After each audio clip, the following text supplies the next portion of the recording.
Caleb, we're open. You just let us know if you can hear us. We had tested it prior and it sounded good, so.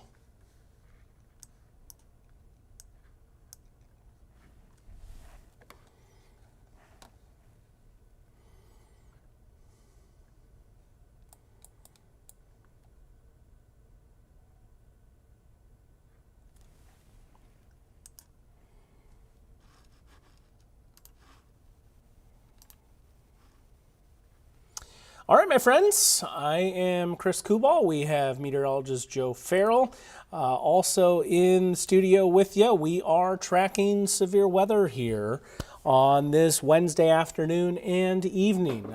The expectation here is for southern Iowa to really get in on the bulk of the situation here for today, southern and eastern Iowa. We have our first warning. You can see it. Joe has it up there on the big screen. That's smack dab over Lucas County. This is going to be for hail.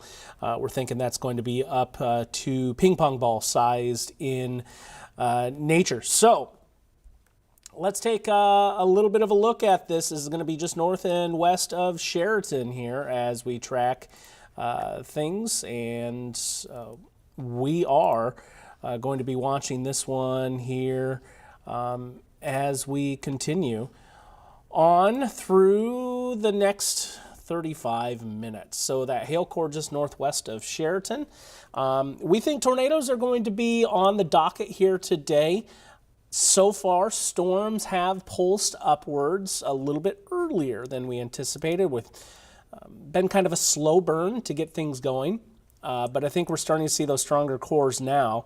So yesterday we kind of mentioned east of I-35 is going to be where it's at, and even more refined here today, not only east of I-35, but I think the southern 2, maybe 3 tiers of counties in Iowa is where the biggest threat is going to be. So just highlighting that hail core here, 1.3 inches is the radar estimate. Northeast of Lucas, northwest of Sheraton, just to the north of Highway 34, right through Stevens State Forest area as it moves northeast of the Lucas area, back west of Whitebreast and southwest of Oakley is where the threat is. I'm going to bring in Joe here on the situation. Joe, we're going to be here talking about severe storms as we go through the afternoon. Let's hear your thoughts. Yeah, absolutely. So, with this kind of first cluster that we have here, as it continues moving to the east, we do have and are continuing to see really good shear numbers in the environment. And of course, there's a lot of energy and moisture for everything to work with as well. So the environment is there to start seeing maybe this cluster as it continues east start to maybe begin to spin a little bit. That's something that we're going to watch very closely for, because that was going to be one of the threats today, was some tornadoes to go along with the damaging wind and hail threat with these storms. But we're also, Chris, going to be watching a little bit of maybe some more development as we head over kind of the next hour, 2 hour and a half. It's something that we'll watch closely. And I'm talking a little bit more to the west and the southwest, watching for a little bit more thunderstorm development. And if that does occur, those storms would have very similar threats to the ones that are in southern Iowa right now, as well as the ones that are trying to move up a little bit closer to the border from northern Missouri into southern Iowa. So a couple different areas for us to watch for, and also watching for a little bit more development back to the west and southwest. But it's still yet to be seen whether that's going to occur or not. It's just something that we'll continue to monitor and track. Alrighty, sir, absolutely. As we continue to watch the initial offerings here, kind of a slow burn so far. That one severe thunderstorm warning just over Lucas County. The heart of it, the reason why it's warned, is they're just north of Sheraton, where we do have signal for hail core punching through.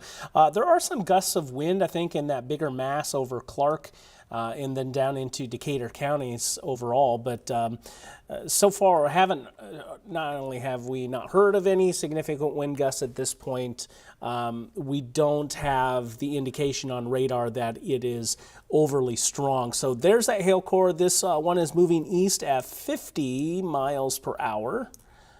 Let's get the track set, and let's do our first track of the day. moving east at 50 miles per hour. I think that's the general trajectory we're looking at, maybe just slightly north of east. So this one's in Williamson any moment, getting over towards Marysville at 3:52. And Albia, kind of riding the southern edge of this storm, will be in the vicinity, probably just north of town by 4.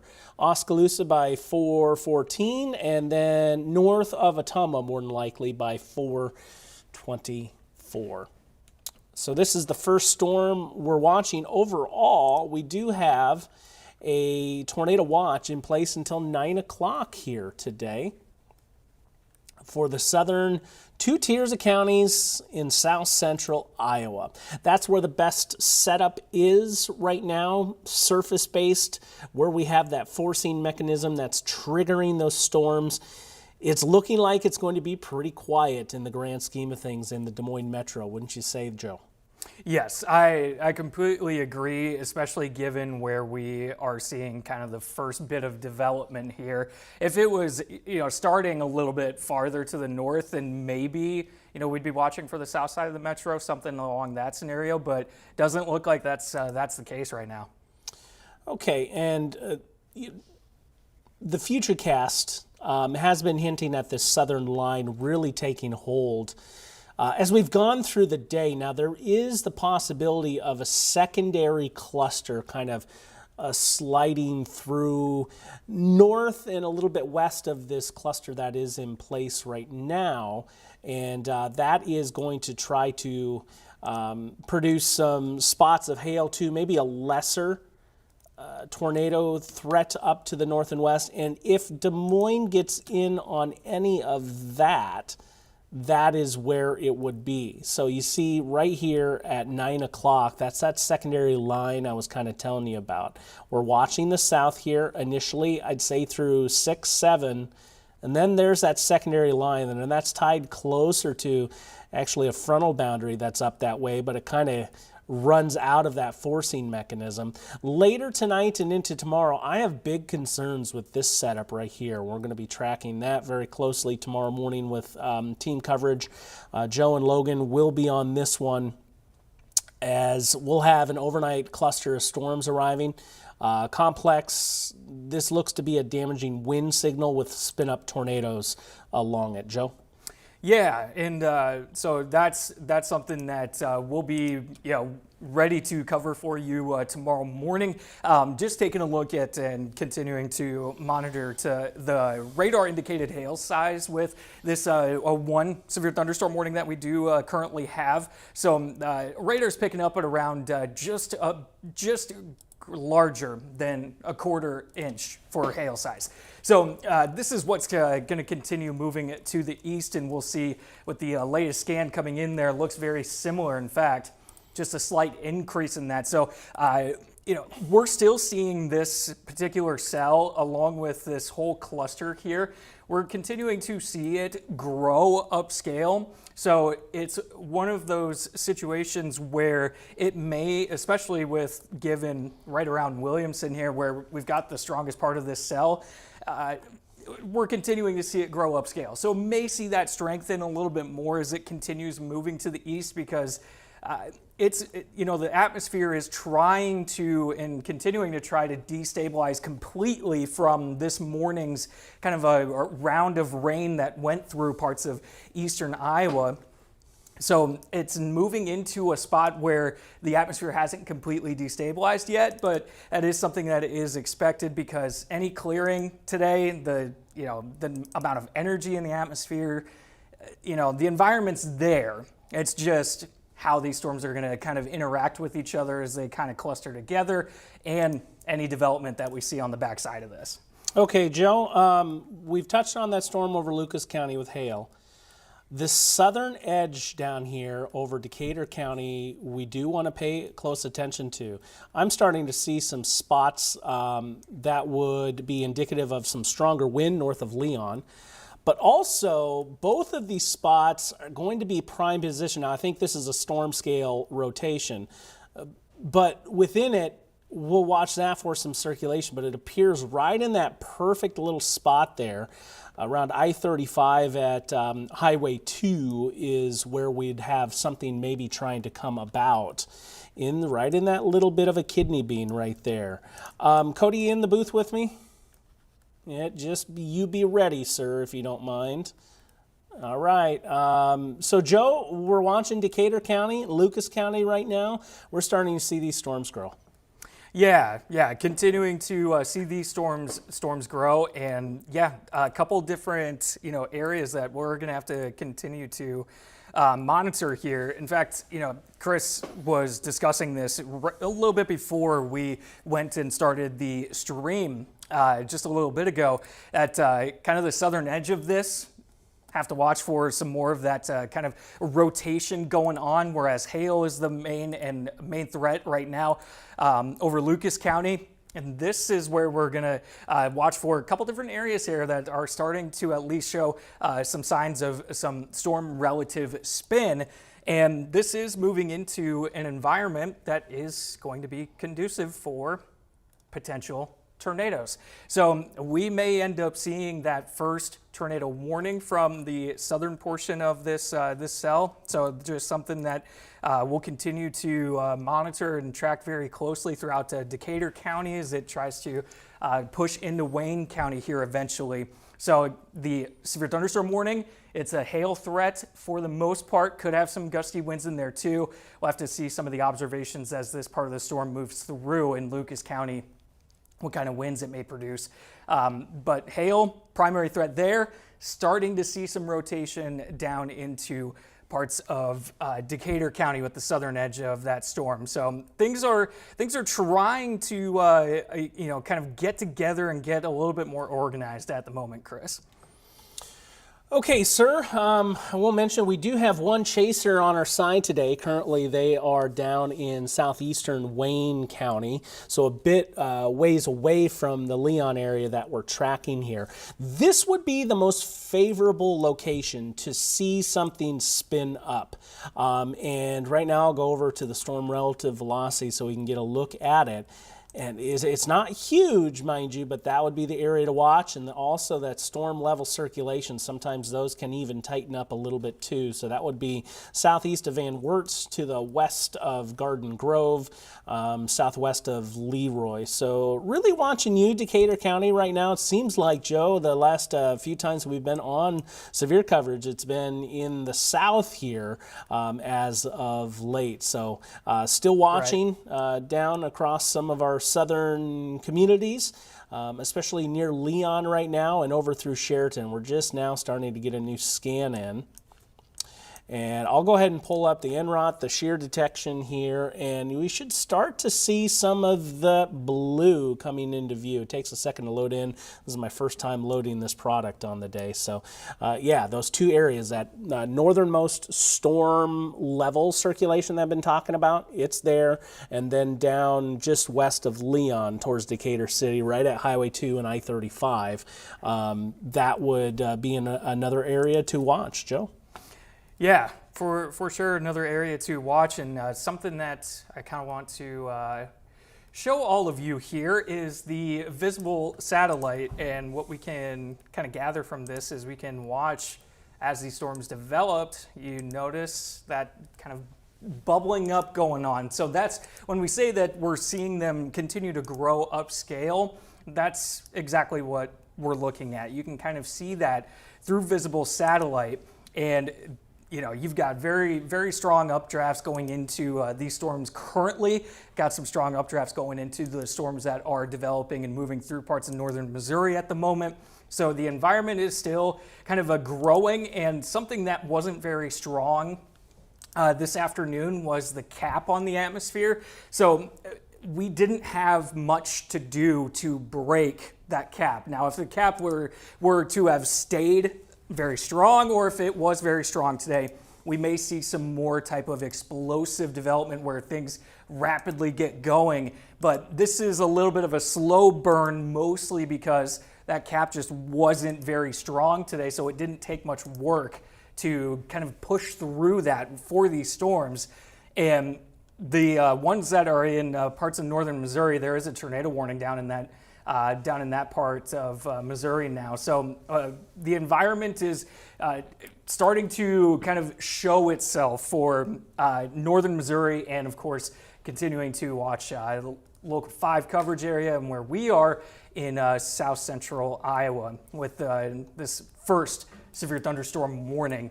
Now, Chris, something that I have noticed is that the hail core with this one was right around Williamson there for a bit. That has kind of come down on the last couple of scans, and we're seeing maybe a couple other smaller spots to the west of Sheraton and around Derby and Lucas, in between Lucas and Sheraton, where a little bit of that kind of quarter-size hail that radar's picking up on has developed within this one cell. Yeah, Joe, certainly that has been the case. The initial core has fallen, and now a new one is going up there over Lucas County.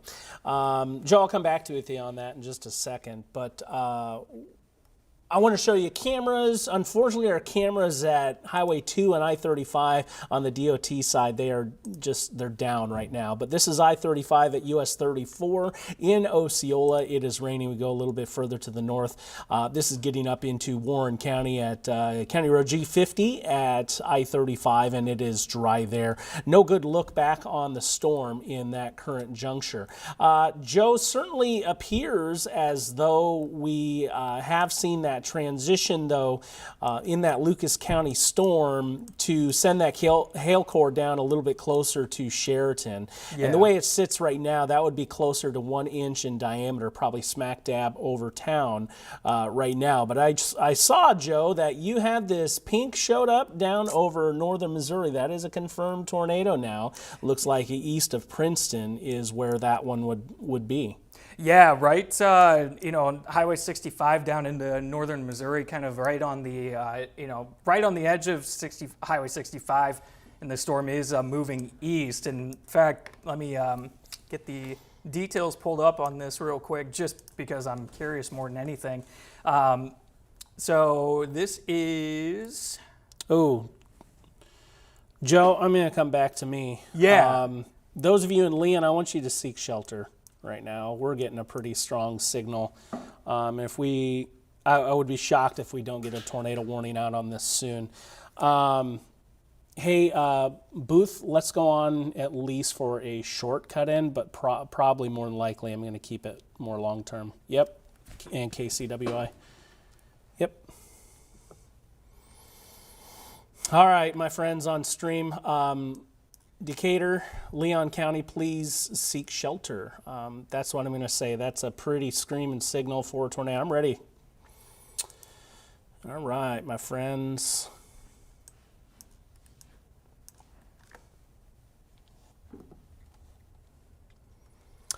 Hi there, I'm Chief Meteorologist Chris Kubal, tracking severe weather across southern Iowa as we go through the afternoon. We're joining you on the broadcast. Perhaps you've seen this severe thunderstorm warning off the bottom of your screen that goes until 4 o'clock over Lucas County. That does include places like Sheraton with the potential for 1 inch diameter hail and 60 mile per hour winds. That storm is moving to the east at about 45 miles per hour. Also, an additional storm down over Decatur pushing towards Wayne County, moving to the east at 45 miles per hour as well.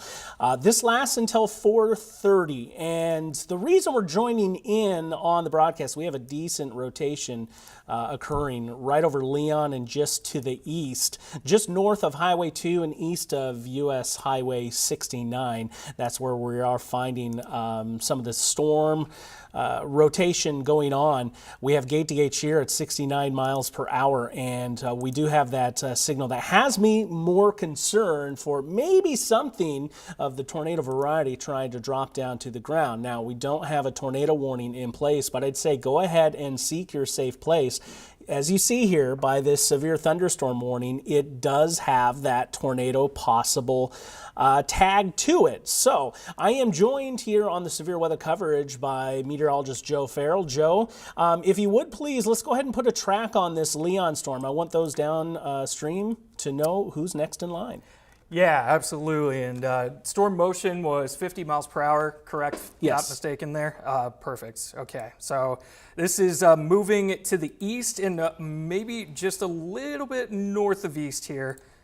And may need to zoom out to get a full view, but what we can do here is show you this at the very least. So getting into High Point by 350, Corydon by 407, New York 412, Promise City 418, and Plano by 424. So this is the track of the rotation and where the rotation has shown up over the past couple of scans, and would not be surprised to see this rotation on the very southern edge of this first cell that we have seen kind of all kind of cluster together here. Would not be shocked to see the signs of rotation at least come and go or continue as this moves east. So as Chris said, this is not a tornado warning, but we do want you to seek shelter if you're in the path of this rotation.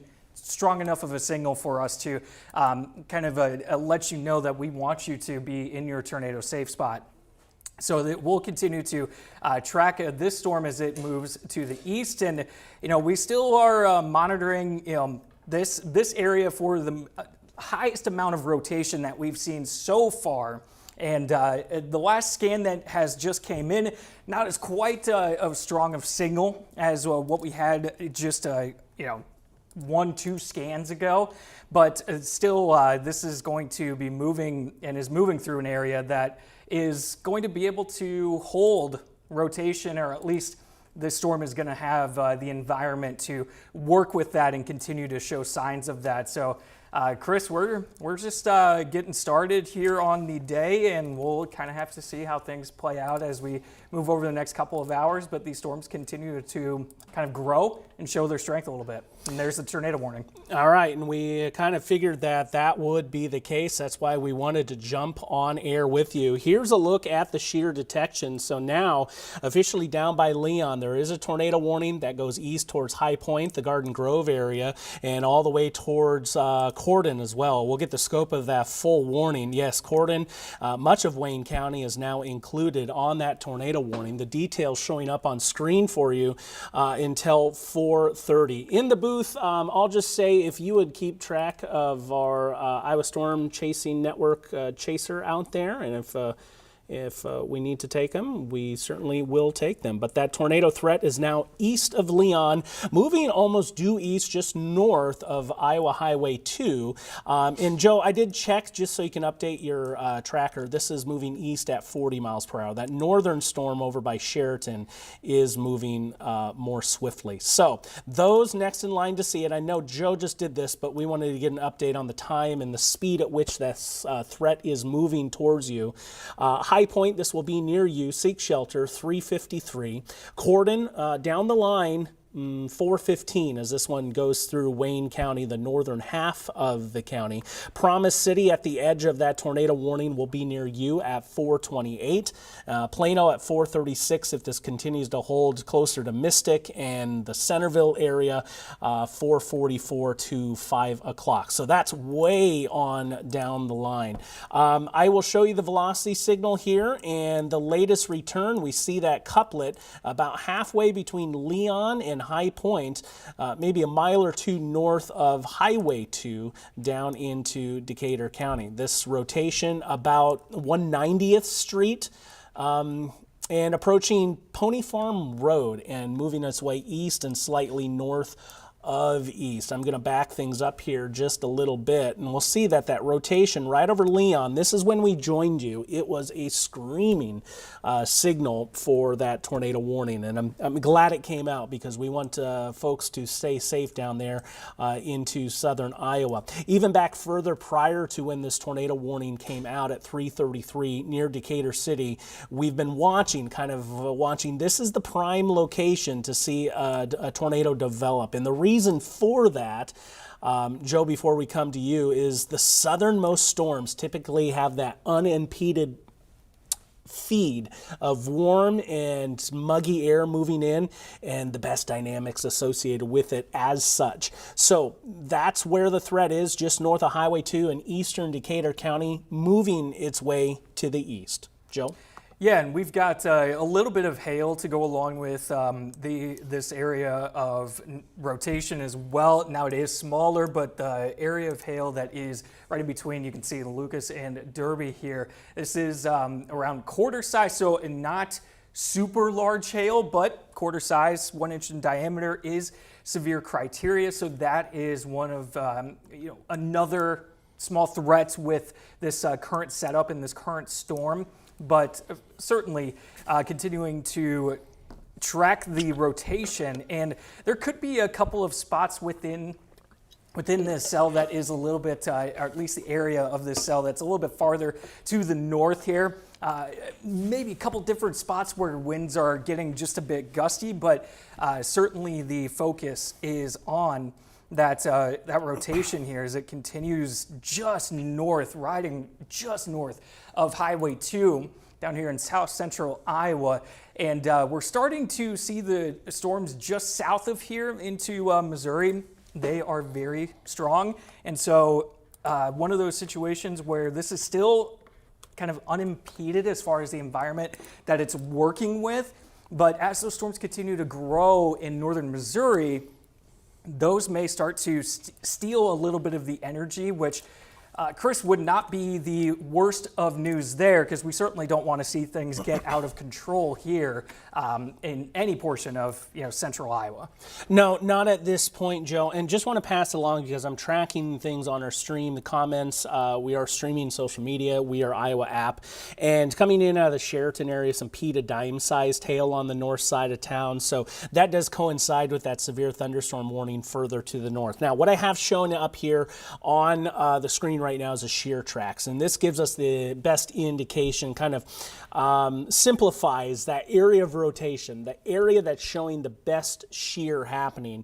And this is the shear over the last 30 minutes, so it's kind of a trail, if you will. Stretching through Leon, that's where we've seen the bulk of it come through here, but there's been little spots we've been watching here all along the way. This is a new scan now coming in a couple miles west of High Point. Continue to be in your safe place, please. So this is a strong signal of rotation happening here. Now, nothing confirmed at the moment, but gate-to-gate shears checking in at 105.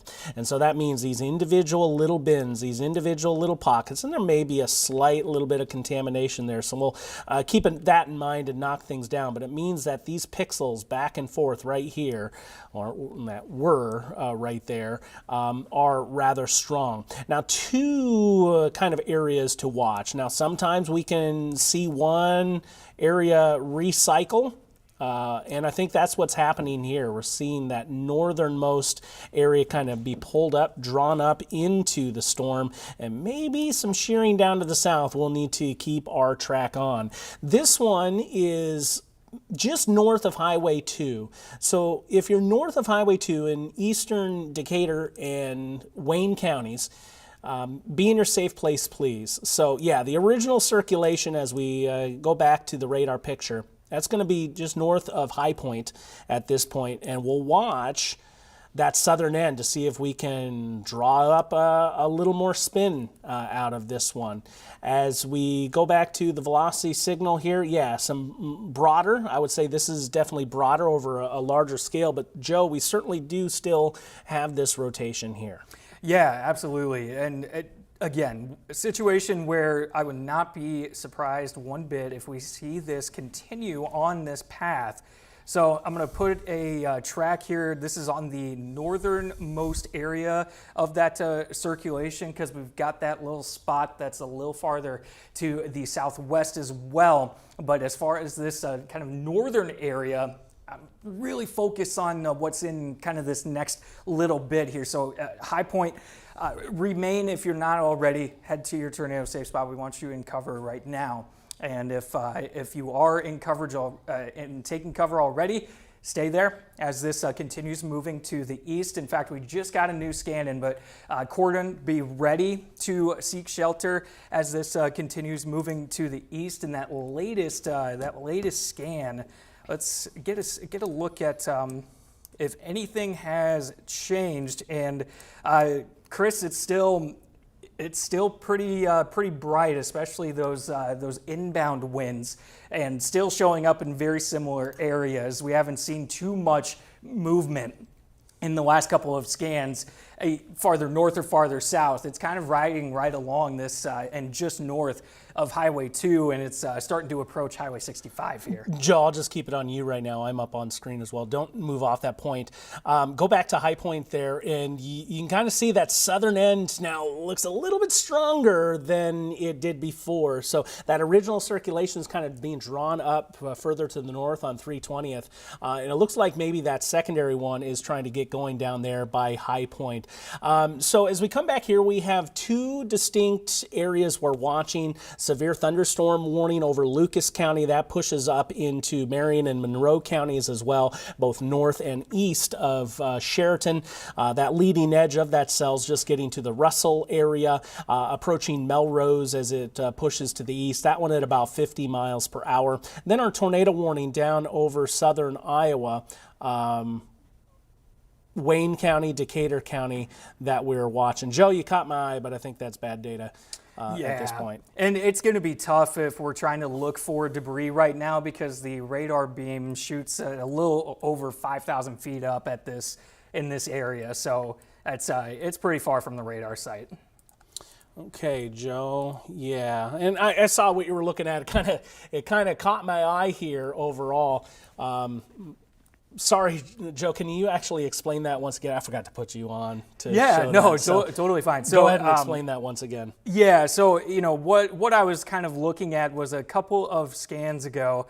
I was looking at this little drop in the CC, the correlation coefficient, which is what we use to track any debris. It's going to be very tough with this cell to be able to pick up on that unless there's a very strong tornado on the ground, because the radar beam is shooting up around 5,000 feet because it's so far away. So it would take a bit to kind of see any sort of debris being picked up by radar, but it was something that caught my eye, and as Chris mentioned, likely some bad data just given how far this is from radar.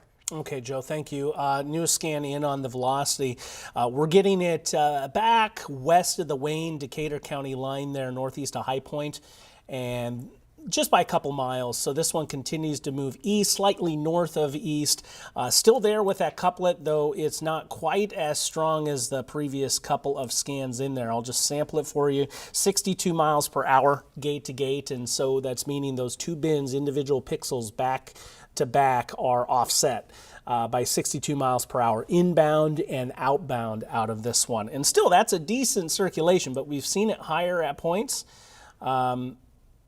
Backing things up, and you can kind of see the trajectory that this one is going on. So this is pushing north of High Point. I'd say heads up in Humiston and Cambria. Keep your head on a swivel here as we deal with this tornadic circulation, basically riding that blue line, I would say. If we back up that couplet, you can kind of see where it's been and now where it's going. Here's that newest scan. Inbound winds are stronger. We're looking for bright and tight. We certainly have the bright component, and you know what? It's tighter than broad is what I'll say on that, Joe. 57 miles per hour gate to gate, but note that 53 miles per hour. I'm going to check that with two bins across, 34 miles per hour. So you do the math on that, and you're getting up over 90 miles per hour over about a 1 mile distance is all. And so that is going to be a stronger signal that we're seeing that rotation. This is well northeast of High Point now. If you are in High Point or Garden Grove, you can come out of your safe space. North of Highway 2, approaching Highway 665, if you're anywhere between Humiston and that intersection between 2 and 65, you need to seek shelter right now. That circulation is tighter there, Joe.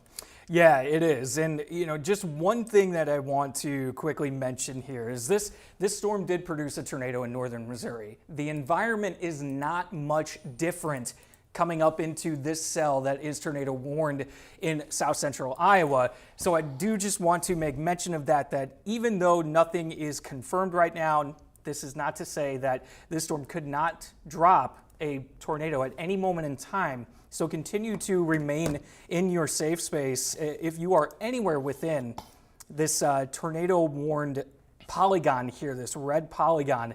As we continue to track this area of rotation, you can kind of see on regular reflectivity that little bit of hooking action right there. And it's going to continue to, it looks as though it's going to continue kind of right center cut through this tornado-worn polygon. So continuing to track this storm to the east in this area of rotation to the east.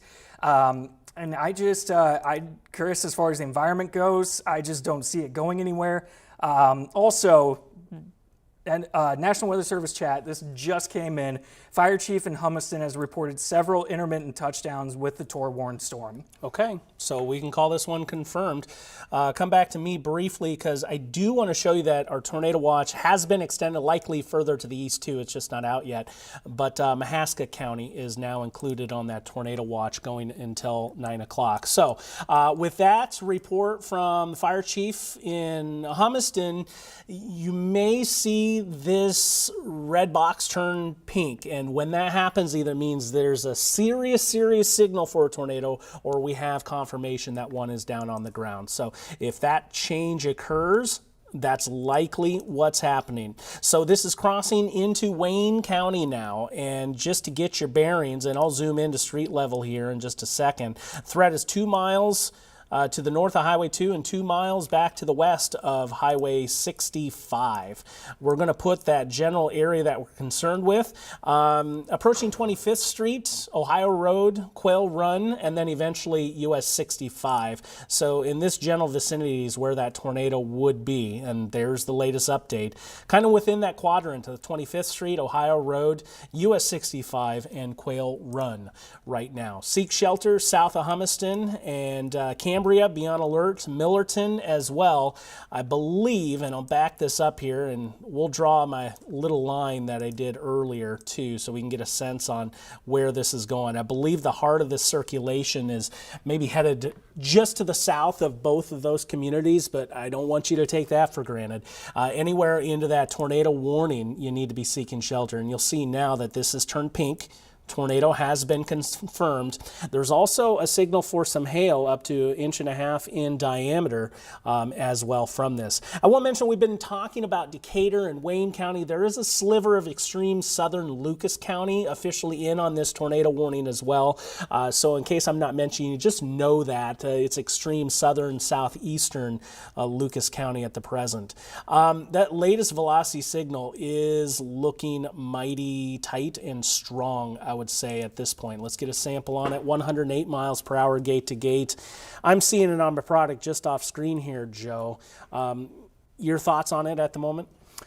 As far as this particular storm, yep. Yeah, this is just going to kind of continue here, because when you zoom out, yes, there is thunderstorm activity, not that far south of where this is moving through right now, but the environment is very, very similar to what it is right now in northern Missouri, which those storms down there, at least the one that is the farthest north, has produced a tornado at some point. It was about 30 minutes ago. And with this one being confirmed now, of course, we want you to remain in shelter out ahead of this tornado that is confirmed at the moment. So we'll continue to keep an eye on the National Weather Service chat, but what I will do here is put another track on this. Bear with me one moment. Going to zoom out a little bit here. And so if you're anywhere out ahead of this this storm, it's continued to be just north of Highway 2 and a little bit north of east as far as the movement of where that rotation has been continuing to track where it first started, which was closer to Leon, but we've only seen it continue and, in fact, at different points get a little bit stronger. So, Corden, you're going to be on the kind of southern side of this, and this area of rotation may pass to your north. But Millerton, certainly be ready to seek shelter here within, maybe 5-10 minutes or so. Start to get things ready in order to make sure that you can get to shelter here shortly, because this is moving at a decent pace. It's moving at around 40 miles per hour to the east and just maybe slightly north of east. So this is, now, Chris, just given the report that we have seen that, several touchdowns reported by the Humiston Fire Chief, if you're just joining us here. That is, of course, the most concerning now that we do have this as an observed tornado. Now, whether it's continuously been on the ground and is right now, that's tough to say until we get another report. But I think it's safe to, just stay in cover, because even if this isn't on the ground, several touchdowns reported by the Humiston Fire Chief, that means that it could happen quickly again, even if the tornado has lifted. Given that we have that report that it was on the ground and the strong signal, we'll continue to say it is until we deem that it's not.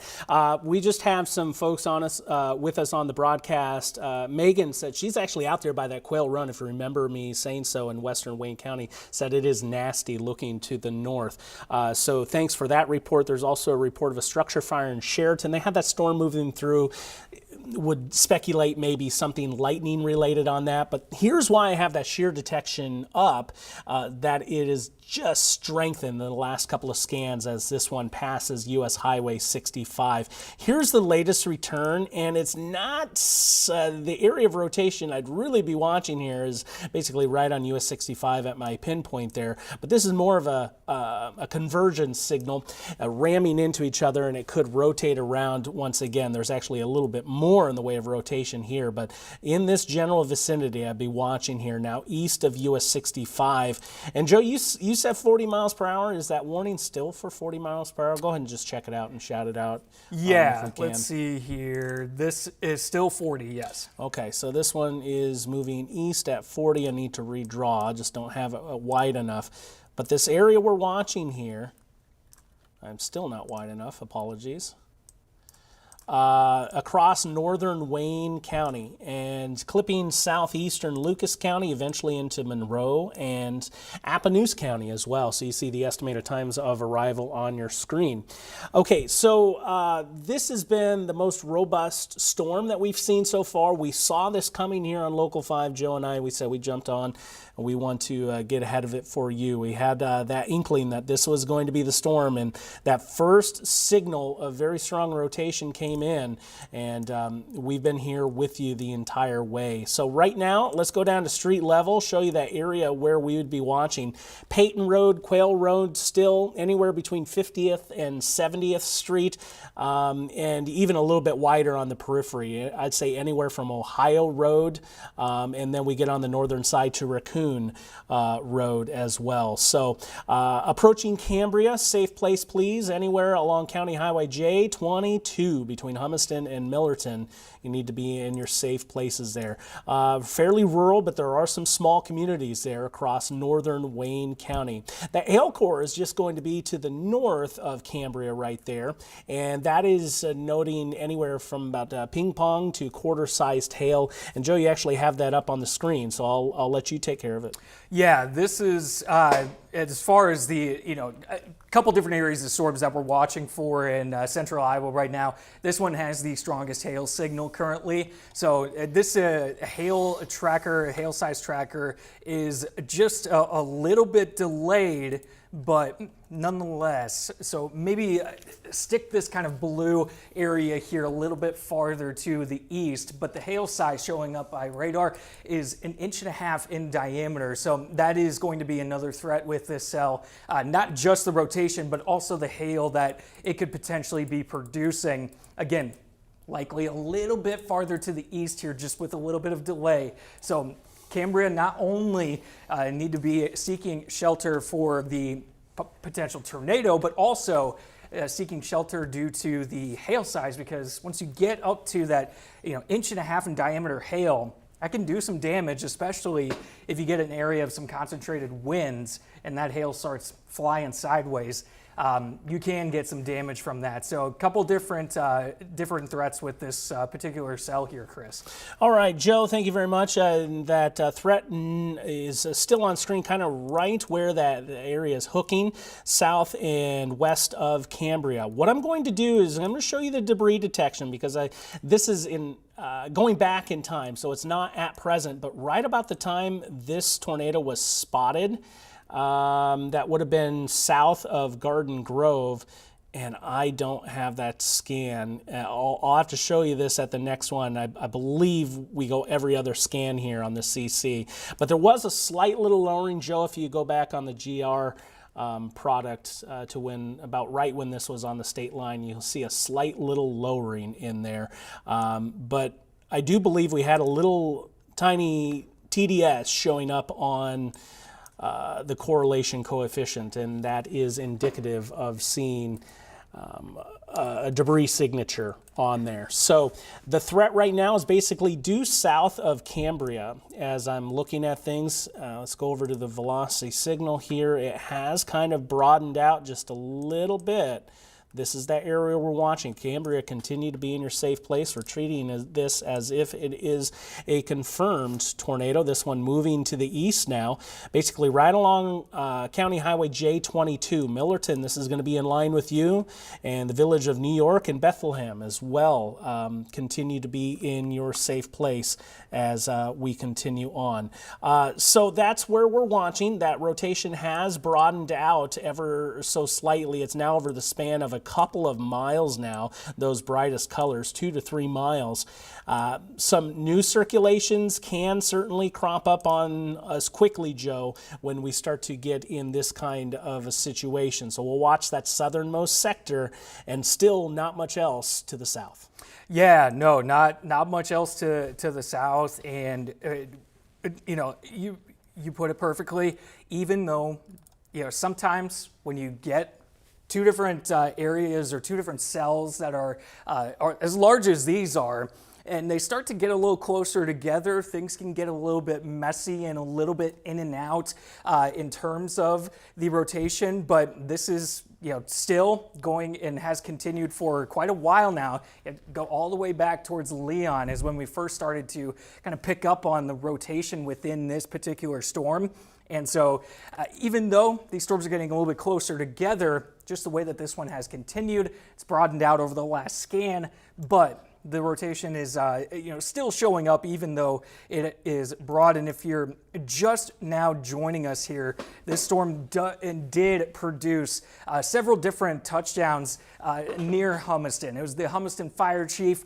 General area was kind of right through here near Highway 65, where several touchdowns were reported of a tornado from this cell. So continue to take this storm seriously, even with a slight broadening of that rotation in the latest scan. Still want you to remain in cover, especially stay in your tornado safe spot in Cambria. Millerton, start to head that direction, and we'll continue to see this move to the east and just a little bit northeast, and continue to see that rotation showing up here.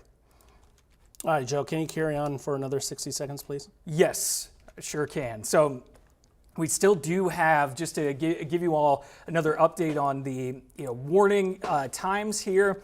So this severe thunderstorm warning, the tornado warning, that is still tornado confirmed, that is still observed. We're going to continue to see this warning through 4:30. And then in terms of hail size, still looking for 1.5 inch diameter hail with that storm that is tornado warned. So that is another threat with that. And this severe thunderstorm warning, this massive polygon here, including several counties, Mahaska, Marion, Monroe, and Wapello County. This is going to continue until 5 p.m. And the main threat with this is quarter-size hail, as well as winds that could potentially gust up to 60 miles per hour. And so those are the warnings that we do currently have. And something else of note too that I'm just now seeing pop up is that storm in northern Missouri here. If we continue to see this moving to the north and east, it's going to remain south of Centerville. But this area crossing the border from Missouri into Iowa, this storm is producing another tornado right now. Just saw that go observed farther to our south here. So going to continue to keep an eye on that as a little bit of northeasterly movement. Otherwise, the main focus is on this storm right here, which has produced a tornado, and right near Millerton here. And Millerton, be in your tornado safe spot and stay there, as this area that is showing up a little bit brighter now, Chris, with the latest scan. This is, not maybe super tight like it once was, but this has gotten brighter, at least this area, over the past scan. Millerton, please be in your safe place. What we have up on feed is one of our storm chasers, John White, who is out into eastern Wayne County. So he's headed up to that storm. We'll watch this feed here periodically, and I'll go ahead and bring it up on screen. But Millerton, I want you to be in your safe place right now. He is to the south and east of that storm, looking up into it. So we will continue to watch John's feed as we continue on here with the Iowa Storm Chasing Network with this storm out over Wayne County. So this threat is basically at Millerton right now. We want you to be in your safe places. Northern Wayne, northeastern Wayne County, extreme southeast Lucas County. We want you to be in your safe place. Tornado has been confirmed. That was back when it was back south of Garden Grove.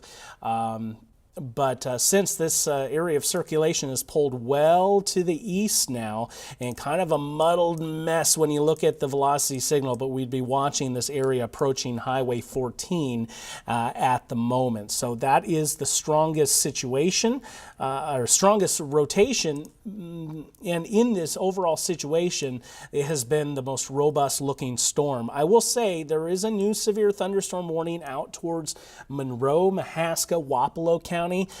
Just getting some of the details on this storm. This is going to be for 60-mile-per-hour wind, 1-inch diameter hail, as this one pushes to the east at about 40 or 45 miles per hour. The strongest area with this storm is back to the west of Albia right now by a couple of miles and headed your direction. So we haven't done this in a while, so I'll go ahead and put that up on screen for you, kind of this area that would pack, I would say, the leading edge of the strongest wind, moving to the east and north and east. Here's the communities on your screen. So Albia will be in your vicinity here in about 4 or 5 minutes. Okay, you see the other communities on your screen. What I'm actually going to do is come back down here towards Millerton, because the next scan we're going to get is going to show a rather tight looking signal for that rotation. It's basically right on J22 at Highway 14. Millerton, be in your safe place, please. Basement, low-level interior room of your dwelling. On towards the villages of New York and Bethlehem, as well as you continue on J22. Joe, just so you're aware, keep track on the Teams feed too. Seems to be a lot of chatter in there while I talk, and I'll do the same vice versa. So this signal right here, it is strong, and maybe not gate to gate, but we are getting 83 miles per hour on the inbound, and a couple of gates away, we are 48 miles per hour on the outbound. So we're up over 125 miles per hour over short distance. I'm going to go over to debris detection just to see if we can see anything here. You know, there is some light blue, but that would also be in the part of the storm. As we take a look at the reflectivity, it's kind of in the weak echo range, and sometimes you can stir up dust and, wildlife, bugs, things like that too. So I don't want to say that can confirm something, but that's what we're looking for, is kind of those lighter blue, more concentric circles, kind of like this color right here, but overlaid where we have the best velocity signal. And it is juxtaposed right now, but it's just that one little pixel in the weak echo region. So that's one thing to watch. Millerton, that circulation is right over you at the moment. Joe? Yeah, right over Millerton right now, and this does look as though this is going to be riding right along County Road J22, if I'm not mistaken. Yes, J22. So Joe, we have the feed up there, and you look on the left-hand portion, that'd be the part of the storm we're watching. It's way off in the distance, but if we watch this area on the feed, that would be the area we're watching for something dropping down to the ground. I'll be very curious to see that as he makes a turn, eventually toward the cell. So yeah, continuing to track this rotation for you all. This is a situation where we want you to remain in your shelter, especially Millerton. Stay there. Stay in your tornado safe spot. Out ahead of this, anywhere along County Highway J22 here towards Bethlehem, and maybe just a little bit north of there. Do be sure that you are seeking shelter right now, because this has not let up all too much over the, really since we started to see the rotation. There hasn't been a lot of let up or a lot of breaks between, between scans where might have one or two where it goes away. This has been pretty persistent. So even though it no longer has that observed tag, don't want you to let your guard down with this one. Continue to remain in shelter if you're anywhere within this tornado-warned storm as it continues moving past Millerton, right along County Highway J22 to the east of Millerton, and continues to track in that northeasterly motion. Okay, so we're now moving east of Millerton towards New York, right on J22. I have the latest velocity scan up there on the screen for you. And that's the area we're watching, the greens and the reds kind of right next to each other right here. There would be a bit of an anticyclonic circulation happening in between Millerton and New York at the moment, but the main circulation is coming out of Millerton from the west. So heads up along J22, northeastern Wayne County, and up into extreme southeastern Lucas County. This has a history. Look at the rotation on this 30-mile stretch or so, all the way from Decatur City now to Millerton, and periodically, at least intermittently, back closer to the Wayne and Decatur County line. The reports were that this was constantly kind of dropping up and down across the landscape in that time frame. So that's what we're looking at. I'm going to go back to the web PC here feed so we can get a look at it. Again, just had one of those pesky ads popping up. But driving through the rain, it appeared, last I saw. And can you make sure that your feed is most up to date in the booth, Cody? Just go ahead and hit the live button in the bottom left, and we'll just make sure we're in the best spot. My feed has John kind of parking out right now, I believe up into the Cordon area looking up to the north. So we'll continue to monitor that. Yeah, there we go. So we're still monitoring that feed. The shear down over Wayne County in the Millerton area is certainly the strongest. You can see the appendage hanging down. This is that classic hook. We'd be watching right into that hook vicinity for that tornado, kind of right where things take a turn. Sometimes we can get it down here on the tip with a new circulation. So anywhere within this vicinity is where that concern is. As Joe was kind of saying earlier, we're no longer tornado confirmed out of this, but still has had a very strong signal that we could get one to go. So a couple of miles east of Highway 14, right on J22 between Millerton and New York, that's about 150th Street. That's where circulation is, and I believe this is a bit of a dated scan, so it's probably pushing over the village of New York right now and pushing to the east and north and east at this current point. Joe? Yeah, just I'm continuing to kind of look at things within this other area here. Just had something come in with the National Weather Service chat. Just reading that over, make sure it's nothing pressing that want to get out onto the air. So there is going to be a new tornado warning. Yeah, that next scan is pretty significant, and yeah, Chris, this storm, it's not this area of rotation is not had a lot of let up to it, and so we just continue to see the environment for this. It continues farther to the east, so we'll just have to continue to watch this area closely. So if you're anywhere out ahead of this storm in this area of rotation that's been showing up for quite a while now, do get into your tornado safe spot. Again, smaller communities kind of all within this whole area here, a lot of farms and rolling hills, things of that nature.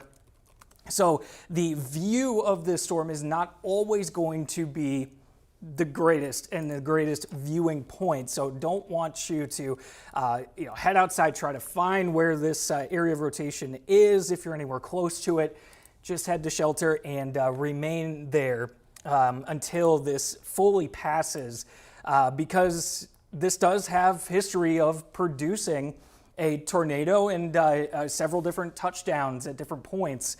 And so want you to take this seriously as it continues moving to the northeast. And looks like the latest velocity scan, Chris, has put the rotation shifted just slightly northeast in the latest scan, but nothing, too erratic as far as the motion of this rotation and where it's heading.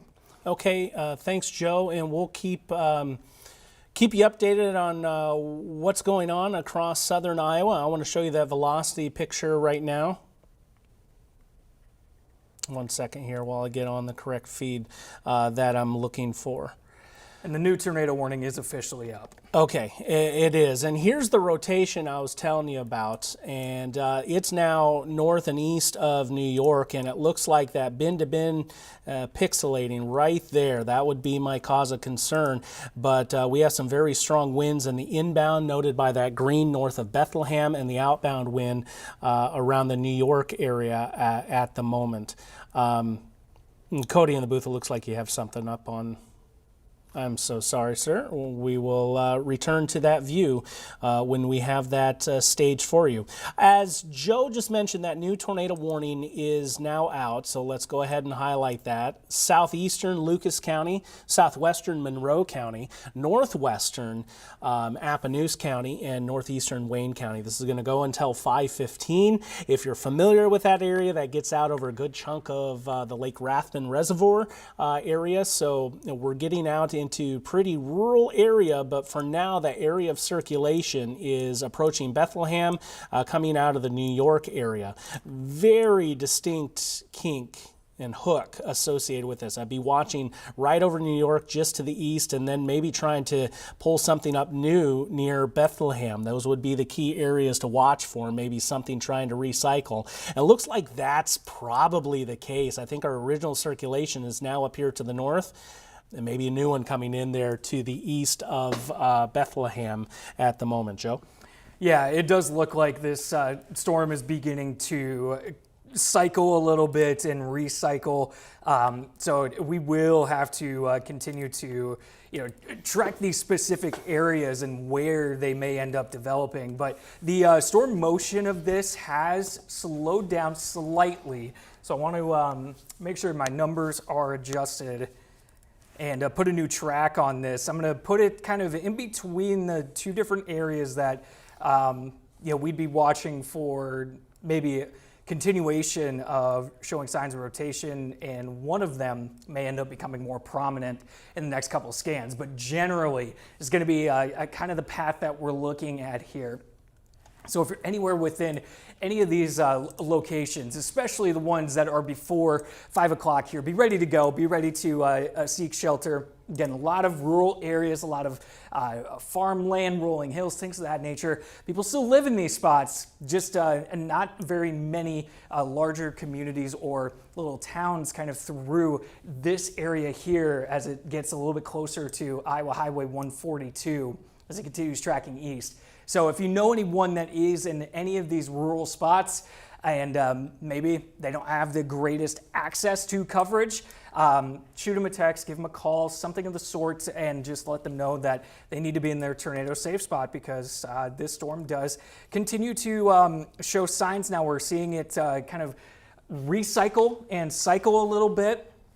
But I would not be shocked, given the environment that's still out there and is still a little bit farther east, would not be shocked to see, another tightening of some of that rotation at some point over the next couple of scans here. But to me, Chris, it looks like with the latest data coming in, we still have kind of our original area of rotation, and maybe just like with the last scan, kind of seeing maybe another spot trying to rotate just a little bit more.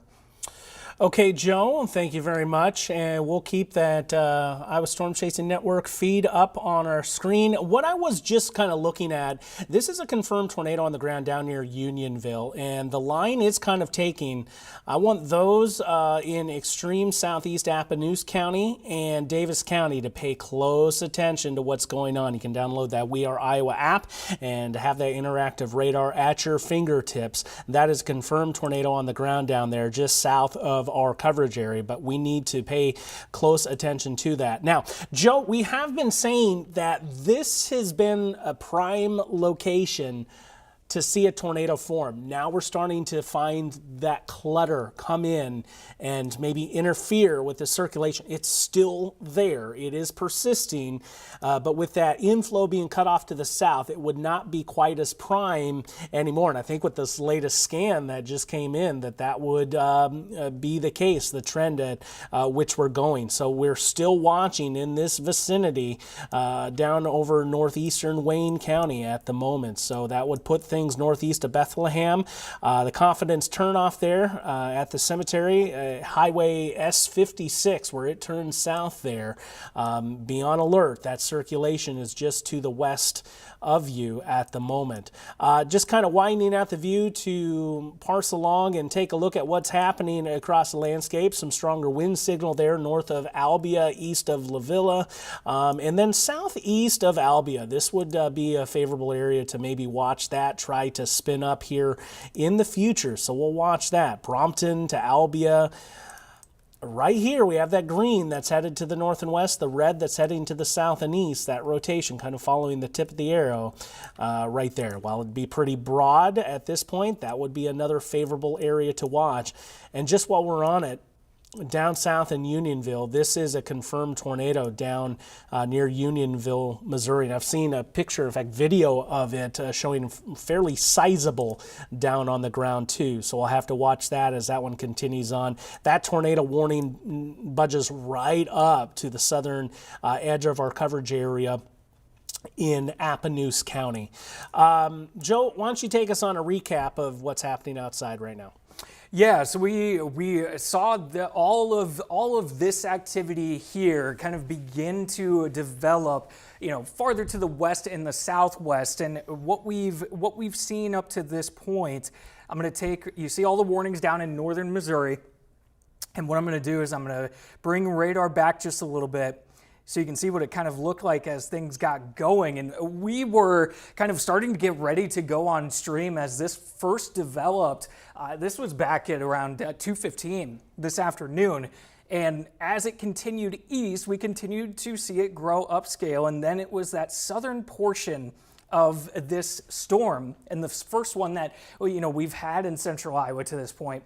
It's the southern area of that storm that began to rotate and what continues to be the tornado warned portion of this cell. But here is something that I hope ends up working in our favor, is that as everything kind of clusters together, not to say that this can't still rotate within this whole cluster here, but I'm hoping that with everything kind of coming together, things get a little bit, just the energy gets a little bit more dispersed and is not concentrated into one specific spot with this area that has continued to show signs of rotation. And we're looking at that, and he's still on that storm. Yes, he is on our tornado-warned storm, and so that's what you're getting a look at right there, Joe.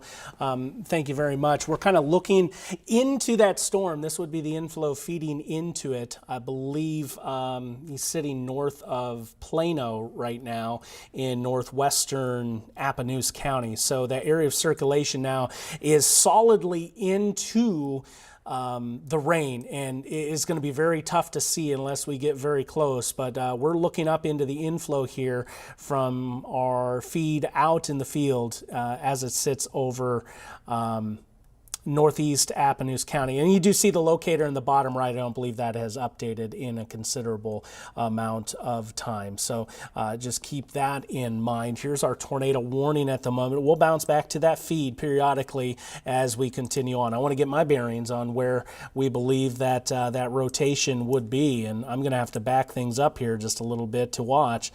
It's certainly being interfered with, and I don't like the situation at all any longer. We have that tornado warning at the moment. We'll continue to stress we want you to continue to seek shelter for that, but I like the way the trend is going here as far as taken away. That's the way we want things to go here for this afternoon. And this storm has been persistent the last 40, 45 miles. It has been tornado warned at the moment. So the other storms that we continue to have kind of all merging together now along Highway 34 between Sheraton and Albia. Joe, I'd start being concerned with maybe some hydrologic type issues there along that corridor too. That's a lot of rainfall that we've been seeing in the last couple of hours in these areas. Yeah, for sure. And we continue to have a ton of moisture in the atmosphere. So not only are these storms producing what they've produced to this point, but we're also going to have to watch for some of this heavy falling rain and rainfall rates that are likely pretty high. But one thing we haven't checked back in with for a brief moment here that I want to take a look at is the hail. And in fact, this is a little area that is back off to the west a little bit. You see it just north of Van Wert here, crossing over. Already has crossed Interstate 35, crossing over Highway 69 right now and moving to the east. This is an area of, I believe that'd be around 1.2, 1.3 inches in diameter. 1.3 inches in diameter showing up on radar here. So a little bit of hail kind of a farther back to the west that I want you to be aware of. Otherwise, where storms are and where it's all becoming a bit of its own kind of one big jumbled cluster, we're not seeing as strong of hail signatures at the moment, but still something that we will keep an eye on and keep an eye on the little bit of fluctuation that can happen with the hail being produced by some of these storms. And something else I want to mention as well, Chris, just looking at the environment, we still do have rotating updrafts coming into all of this action here. So even though it is all kind of, clustering together, and that can help reduce the amount of rotation, or at least make us a little bit less worried about tornado genesis happening and tornadoes forming. But there is still an environment that will support maybe more rotation to start to develop or begin to kind of show itself. So still is very much worth watching as we go over the next little bit here. But another little bit of good news that I do want to share, Chris, is we're not seeing a lot of development back to the west and the southwest. So this may end up being the bulk, or maybe not the only action that we end up seeing, but it's kind of trending towards going that way as far as looking ahead into the evening. Okay, Joe, thank you very much. And we're kind of in rural southern Iowa, which doesn't always have the best cell coverage. So we unfortunately have had little connection issues with John out in the field. We'll continue to monitor that. What I've been watching here, the last couple of scans, there's been a slight reinvigoration in this weak echo region near Iconium. So this would be that area of concern. I believe the name of the highway has changed. It's now a county road, J5T maybe, in the Iconium area, as that one circles around the northern side of Lake Rathbun. But right in that weak echo region is where that circulation would be. So that's the area of concern. Widen out the view just a bit, anywhere from Iconium, north of town there, and we continue to the north and east, Tyrone. And this would be closer to Albia, though Albia officially outside of the tornado warning looking in. That would be an area to watch. Been watching this signal down into Unionville, and that has been a very persistent signal of a strong tornado down there towards Unionville. Now, there is a bit of bad data, but this one's getting closer to the state line And I want you in southeast Appanoose County to pay attention to this, and then eventually into Davis County. I'm just going to track it here briefly and get a kind of a synopsis of what's going on. I don't see anything in the debris detection. That's good, but this one has that pink label right now, meaning tornado confirmed. And Joe, I think we're on a course to where we are going to eventually be seeing a tornado warning evolve maybe into Appanoose and Davis County on down the line shortly. Your thoughts? Yeah, that would not be surprising, given just how strong the rotation has been with this storm in northern Missouri, and now that we're seeing it take a little bit more of a northeasterly track, it's going to be one that is going to continue to be, we have to keep an eye on this one and continue to kind of make you aware of it, because something I want to show you here is now this area right around Unionville, look to the south of it. There's nothing. No storms back in that area. Storms are back southwest. So this one still has everything feeding into it from the south. And so the strength with this one, it may take some time before we see this get any weaker than it is currently. So that's why we continue to take a look at this particular cell, even though it's not quite into the state of Iowa yet. It looks as though it's taking a track that it will be crossing the border and potentially impacting locations that are kind of that southeastern corner of Appanoose County, and also into Davis County then as well. So, Chris, I agree. It's one that we're going to have to continue to watch, especially given that there is nothing to its south right now. No other storms. That is the southerlymost one in that kind of line there. So would not be surprised to see it continue to show itself in the strength that it has as it continues tracking a little bit northeast. Okay, Joe, thank you very much. We're still looking outside on the feed there from John as we have that back. I'll leave that up in the box just above me. He's on this northernmost tornado warning over northern Appanoose and southern Monroe County. North of the Iconium area is where that threat is, and we're still tracking down towards Unionville as well. I'm going to go ahead and put a track on it just because it's getting close to our coverage area on that east and slightly north of east track. So as we look at who is next in line, this would be pulling into Coatesville in southwestern Davis County by 5:13. And then Lancaster, Missouri by 5:22, Omaha, Missouri 5:45. That's the latest track on that circulation. Northeast of Unionville, Missouri, that would be the largest community in that vicinity, but you see the line it's taking. It's moving a little bit to the north, so down there south of Moulton along Highway 202 as it meanders its way down closer to Missouri. If you're anywhere in that vicinity, down into southeast Appanoose County, 308th Street, 570th Street, I want you, and there it is, that tornado warning, if you see it, that pink shading. So now officially we have Appanoose County into a tornado warning, and it has that threat of not only tornado confirmed, but a considerable threat to this. This means we have a tornado that is actively on the ground and creating damage, considerable damage at that. Joe, I'm going to need you to take over for a second. Yeah, and we have seen and we have seen video of this particular tornado, and it did look as though it had some size to it, and that it is, at least at that point that the video was sent in, we could see how strong that tornado was at that time.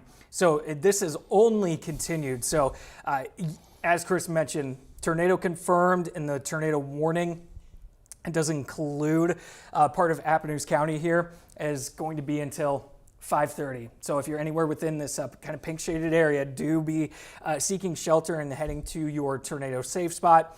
And it looks as though no the tornado warning has been allowed to expire. The storm that we've been tracking all the way back around Leon when that rotation started, no longer tornado warned, but we do still have this severe thunderstorm warning here until 5 o'clock. So in about 15 minutes or so, and 1-inch hail, 60-mile-per-hour wind gusts, the primary threats with this severe thunderstorm warned area here.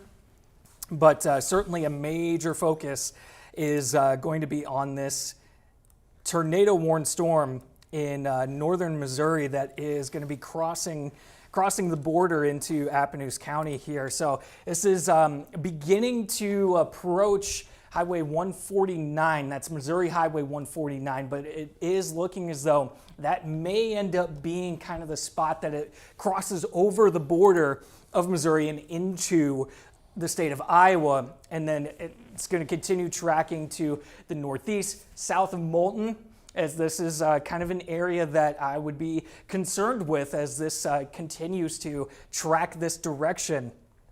So with this area of rotation and where the tornado has been happening, let's put a track on this. Want to make sure I've got the storm speed and storm motion fully correct here. So it's moving northeast at around 25 miles per hour. So let me adjust the track speed here, and let's put a new track on this one. Again, so this is going to continue moving to the east and northeast, given the last couple of scans. This is some of the locations that are going to be in line here.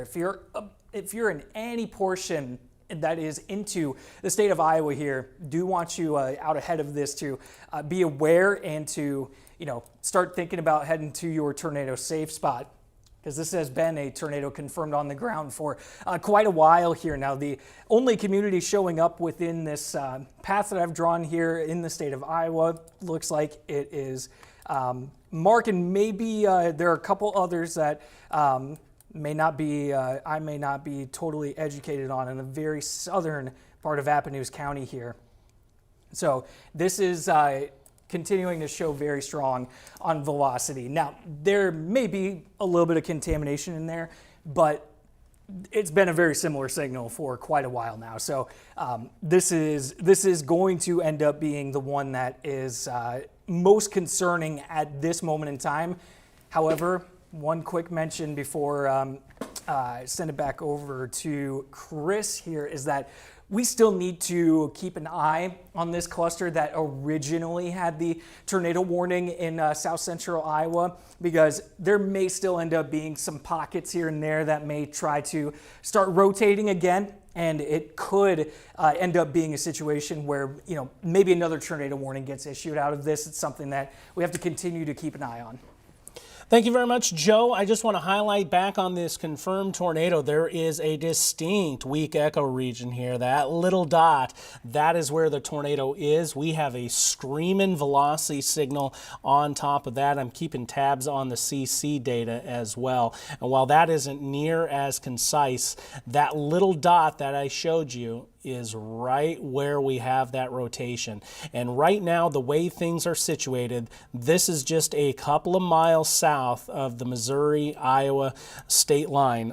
3 miles, 3 miles just to the south. I want to emphasize places like Centerville, you're fine. This is well to your south. I would say if you are in Moulton, you need to be seeking your safe place.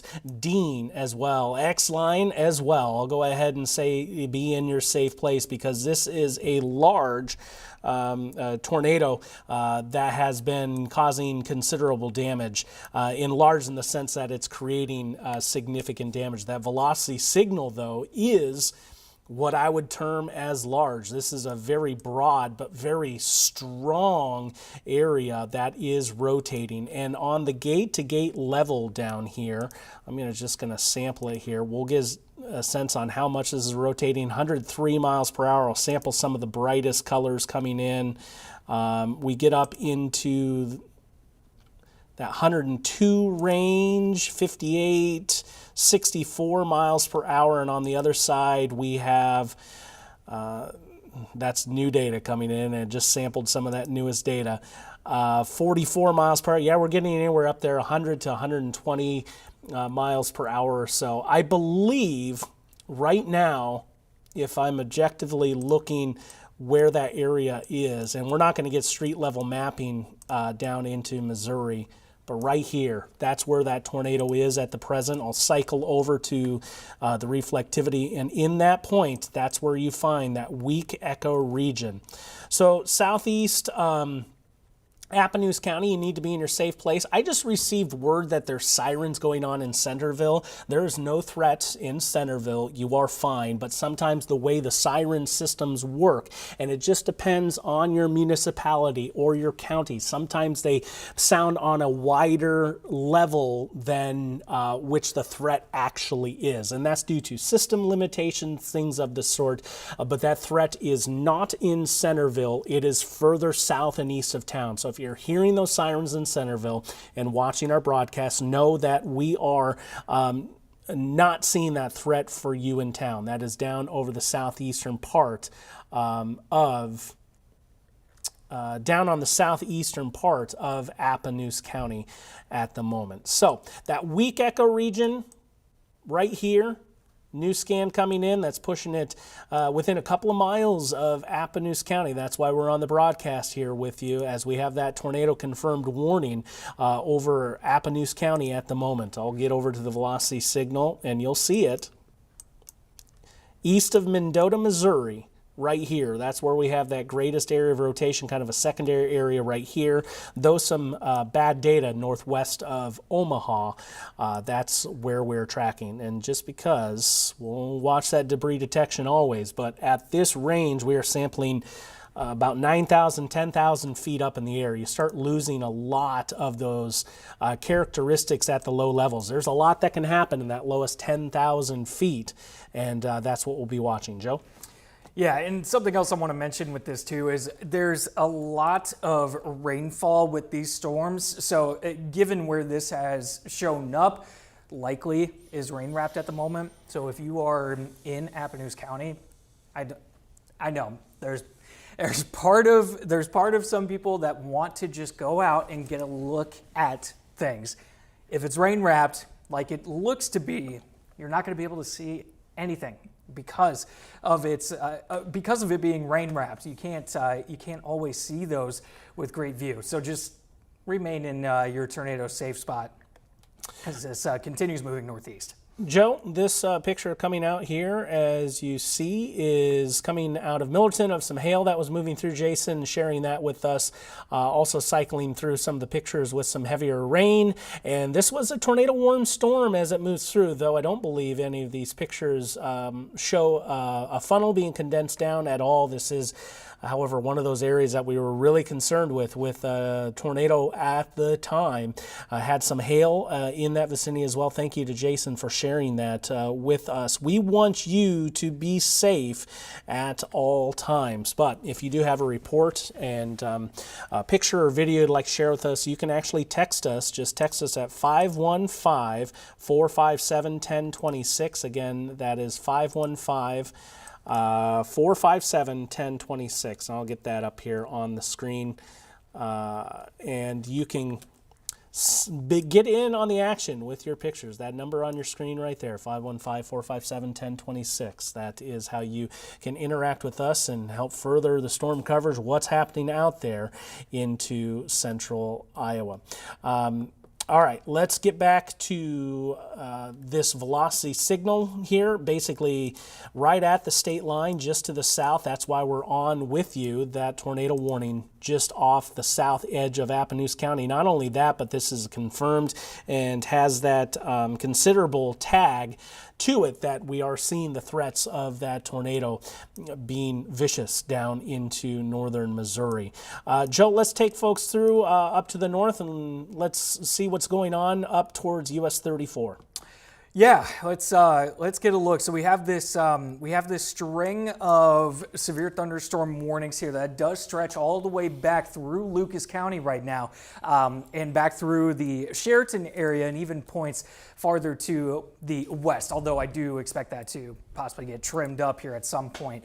But these severe thunderstorm warnings, there is a little bit of hail showing up, especially on the a little bit farther to the west, where we have already seen storms move through this afternoon and evening. So it's not large hail, but it is hail nonetheless coming down with this storm. And as far as the rotation with this goes, just checking back in on this, we will have to continue. There isn't a one particular spot to me within this area that maybe stands out, just generally. However, we may start to, even though it's all kind of clustered together, which sometimes can help in limiting further rotations to develop, we still have to watch for some of that action, even where we're not seeing the most tornadic activity, which is with this storm that is, and this tornado that has been on the ground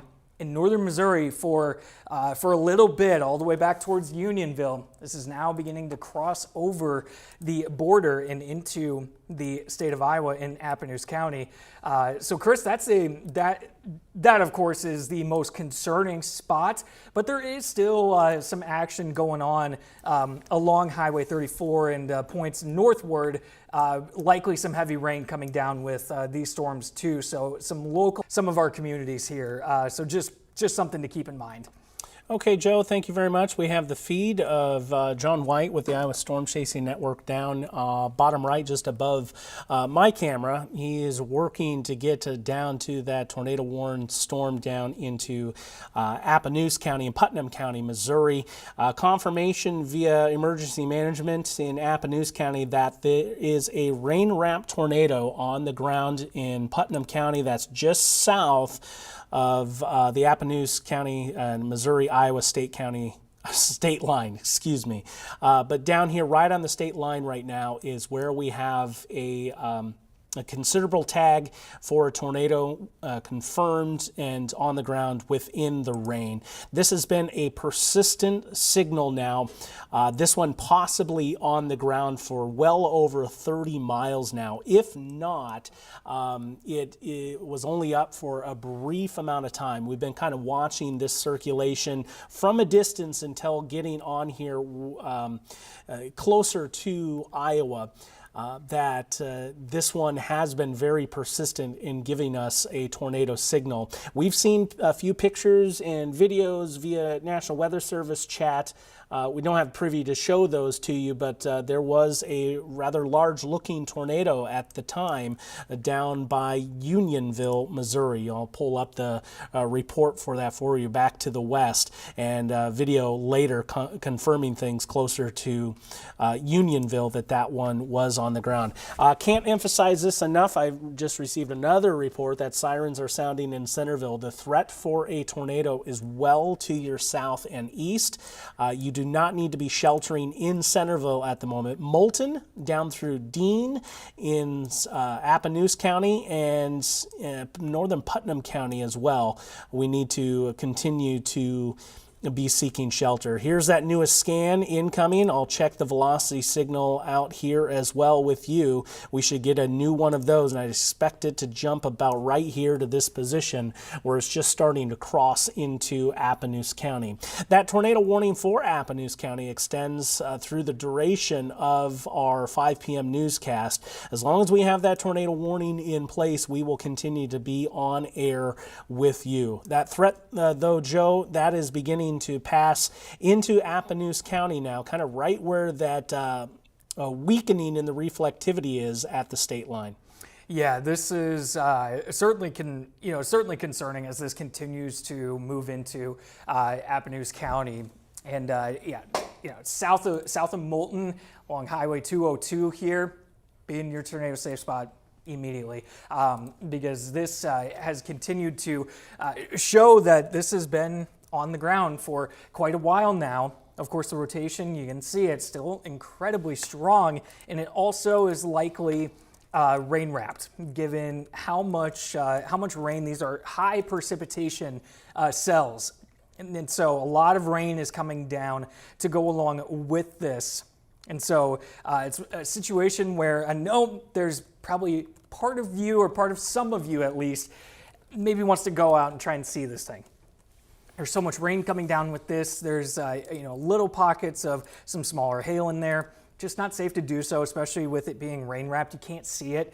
Just stay in your tornado safe spot as this continues moving across the border, and likely has already crossed the border of Missouri and Iowa and into Appanoose County here. Something else we're keeping an eye on we still are watching storms and this whole cluster that is farther to the north. Just want to double check the hail here. Nothing all too crazy, but some smaller hail may be coming down again in Lucas County, especially kind of the eastern half of Lucas County there. Maybe seeing a little bit of some smaller hail coming down, and also National Weather Service also mentioned they're watching for maybe some gustier winds to kind of come down to the surface in southern Lucas County. So something to keep in mind there. But Chris, the area of the greatest concern is, of course, with this tornado that likely, until we get a report that it's not likely still on the ground right now, we're going to continue to treat it as such. I agree with you, and we will continue to call it on the ground at this point. The tornado warning going for the next 30 minutes. We are now joining Local 5 News at 5 o'clock, and we'll likely be keeping it here completely in weather coverage with you, as the area of rotation now is into Appanoose County. We're watching the area along 610th Street to about 600th Street, and that would be at about 260th Avenue over to 270th Avenue. So we're in extreme southeastern Appanoose County. That area of rotation continues to extend to the south into Putnam County as well. So this one is basically right on the state line. We do have John White with the Iowa Storm Chasing Network out in the field with us. He's working to get to this circulation. And Joe, the way I'm looking at it at this point, and you can always chime in whenever you want, this one is now, the tornado is now into southeastern Appanoose County at the moment, based on that latest radar scan. So we'll keep it here with coverage as we continue on. I'll back things out just a little bit. This one's solidly rain wrapped at the moment. Our tornado warning is in place until 5:30. That area we are tracking as this one moves to the east and east at about 30 miles per hour. Next in line to see this one, Gwynn at 5:06. We have Mark at 5:22. We're getting into some villages, townships, or in some cases even some ghost towns that can happen. Bunker Hill, it'll be in your vicinity by 5:34 as this moves into Davis County. I suspect that we'll be getting a new warning here shortly for Davis County. Pulaski, this one will be near you by 5:48. Milton, as that one moves off to the east, east of Davis County, I believe that's Van Buren County. That is next, closer to the top of the 6 o'clock hour. The area we are continuing to track is right up here at the state line in this weak echo region.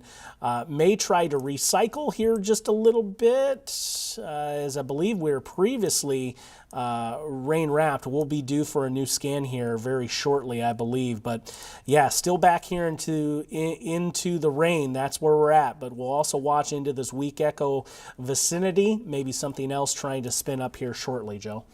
Yeah, and just a couple of things that I want to kind of point out here, right around Dean. Hopefully you are already in your tornado safe spot.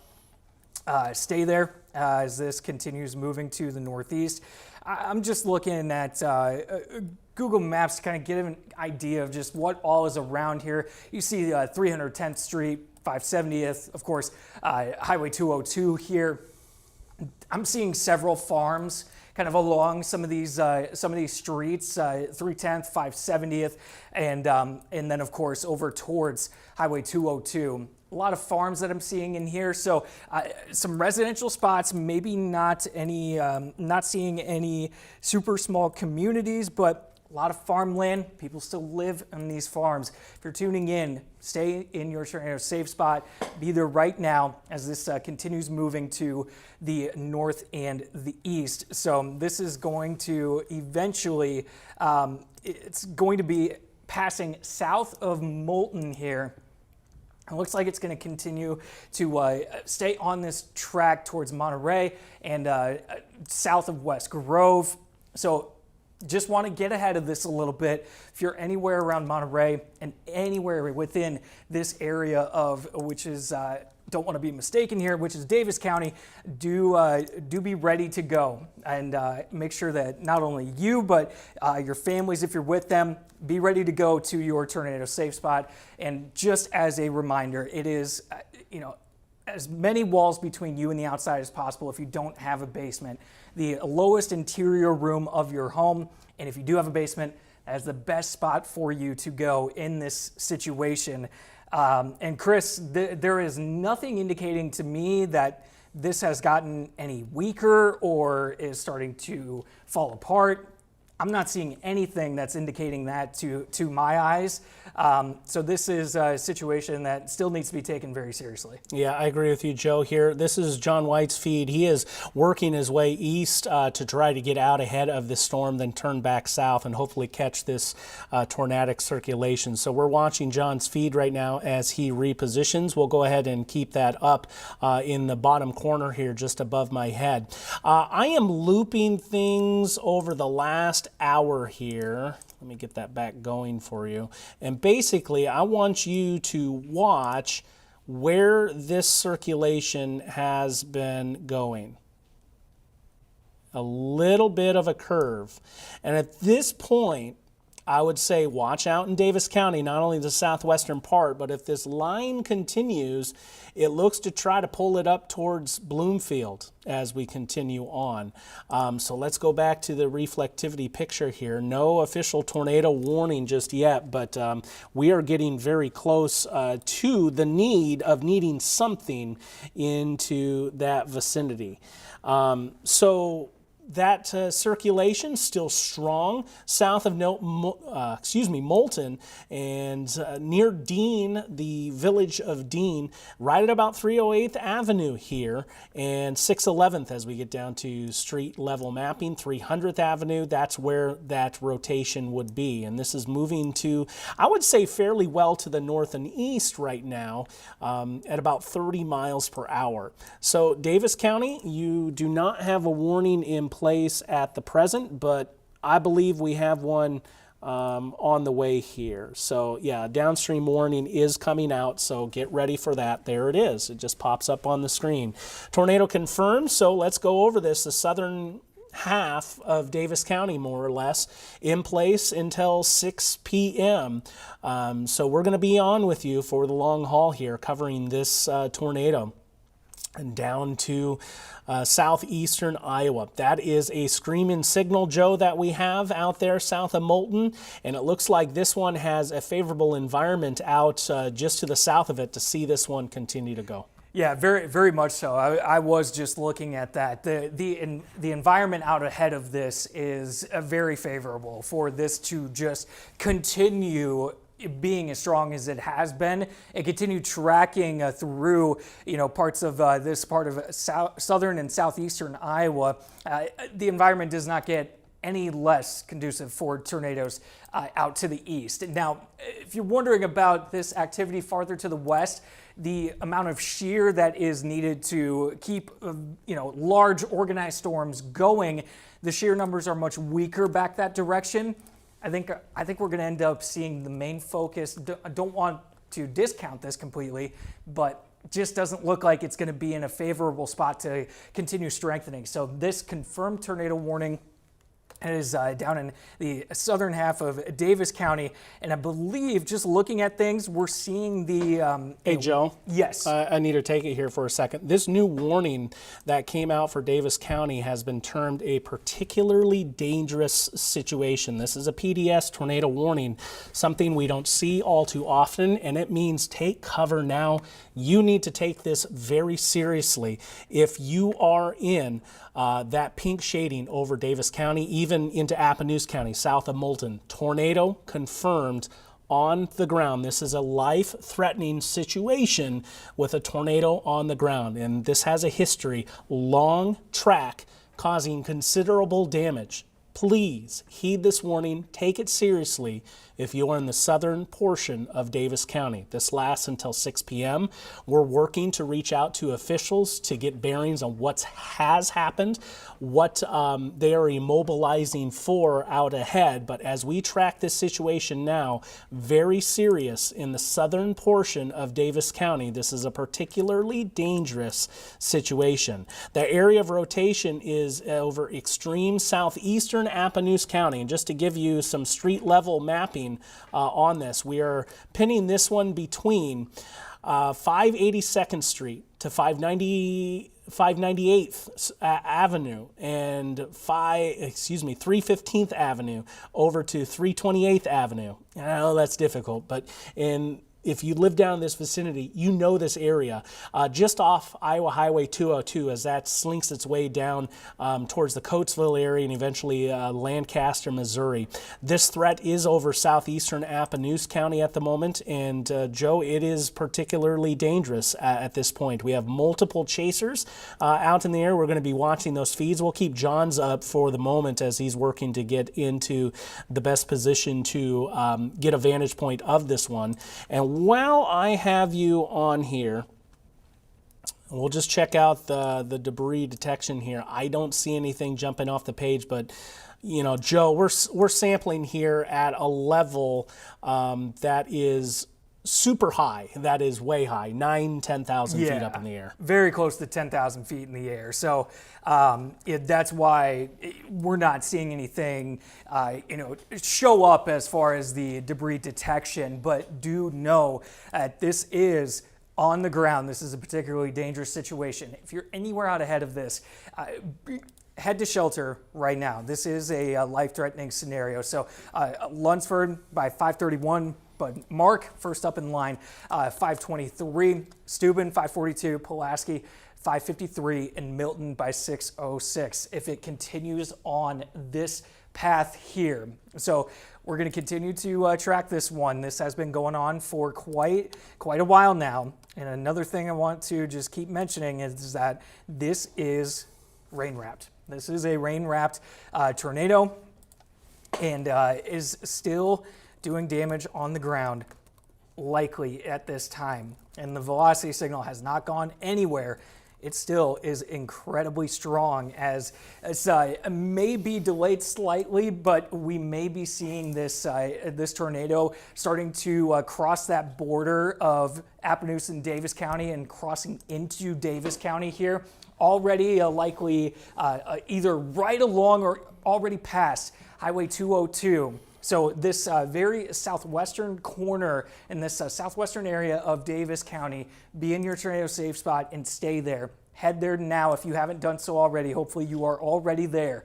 And again, out ahead of this, if it continues going on the track that we've been seeing it, this may end up near Bloomfield as far as the next, maybe a little bit larger town or community that is kind of next in line with this. But Chris, this has been a monster of a storm since it started in northern Missouri, and it has only continued into across the border and into the state of Iowa here. Joe, it is long tracked, and I'm kind of sampling here just off screen on my radar product. This red here that we're seeing in our system is false return. This would put winds in the inbound up around 100 miles per hour in this vicinity. On the outbound, we have winds at about 40 miles per hour. So we are circling around overhead over a distance of about a mile, maybe two, of 140 miles per hour. Sampled way up high in the thunderstorm, but we have confirmation that this is on the ground. We're starting to cross over into Davis County, and we want you to be prepared. we have a lot of smaller villages, townships, and in some cases even ghost towns that show up on our weather system here. Places like Monterey and towards Mark, West Grove, and of course the county seat Bloomfield. We want you to be seeking shelter at this point. This is a particularly dangerous situation. And just off screen, we have 64 inbounds and 40 outbounds, 45. We have about 110 miles per hour gate to gate. That is that instant pixel next to pixel. I have some bad data in here, but it'd be right here, these two. So just southwest of Monterey is where that threat is, and that's that gate to gate shear that's running upwards of 111 miles per hour. Yeah, there it is. It's actually showing the number correctly, though the color is not quite correct. 108 mile per hour gate to gate shear. That is a screaming signal for a tornado, and we have confirmation that it is rain wrapped and on the ground. Just refreshing a feed off to my right. Again, a particularly dangerous situation. Treat this one seriously if you are out over the southern and southwestern portion of Davis County. Checking out that debris detection, I don't see anything being lofted that high in the air. We're watching right into this weak echo region right here. See how it hooks in and then the bottom part hooks out? This is that area of rotation we're watching. We're keeping track on the feed coming in. I'm going to go to the velocity because I want to loop this over the last hour. I have huge concerns for Bloomfield right now. I believe this one is on a track for you. I want you in your tornado safe place. If not, it's just on the south side of town. But we are watching that hook kind of curving back up to the right. You're going to see a line come out on the screen here as I'm kind of hitting those points to which it is going. Okay, so you can kind of see the curve, the trajectory.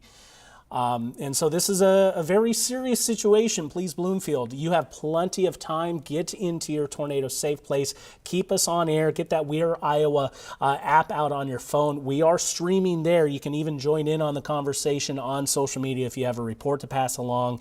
If you do have any confirmation reports you'd like to pass along, please, we want to emphasize safety on this, but you can just straight up text us what's going on outside your door, your window, 515-457-1026.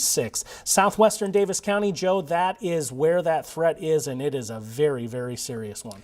Yeah, very, very serious threats here, Chris. Completely agree. A couple of landmarks here that I want to point out around the area of Mark here. This is going to be kind of right through this area. It's right where this tornado is tracking towards. You've got right around here, you've got Mark Baptist Church. A couple of landmarks I want to point out. And then go a little bit farther north on US Highway 63, and you've got, I want to make sure I get the name right, Diamond T Tractor Repair. A couple different landmarks if you know this area. This is the area that this tornado is heading towards as it continues along that track that Chris was kind of drawing out, eventually moving up towards the Bloomfield area. Joe, yes. Just interrupting quickly, confirmation that this one is still on the ground 6 miles southeast of Moulton. 6 miles southeast of Moulton. Okay. Southeast. Southeast. Okay. So, yes, continue. It's still on the ground, as Chris just mentioned. Stay in your tornado safe spot. If you are still in that area that is south of Moulton, southeast of Moulton, anywhere around Monterey here and over towards Mark, be in your tornado safe spot right now. Stay there. And if you are in Bloomfield, be ready to start right now making some of those preparations to head into your tornado safe spot and head there shortly as this continues to move off into that direction. Now, because of the curvature, it is a little bit tougher for us to use our storm track little tool here, but going to do the very best that I can regardless and just put this a little bit farther to the northeast here.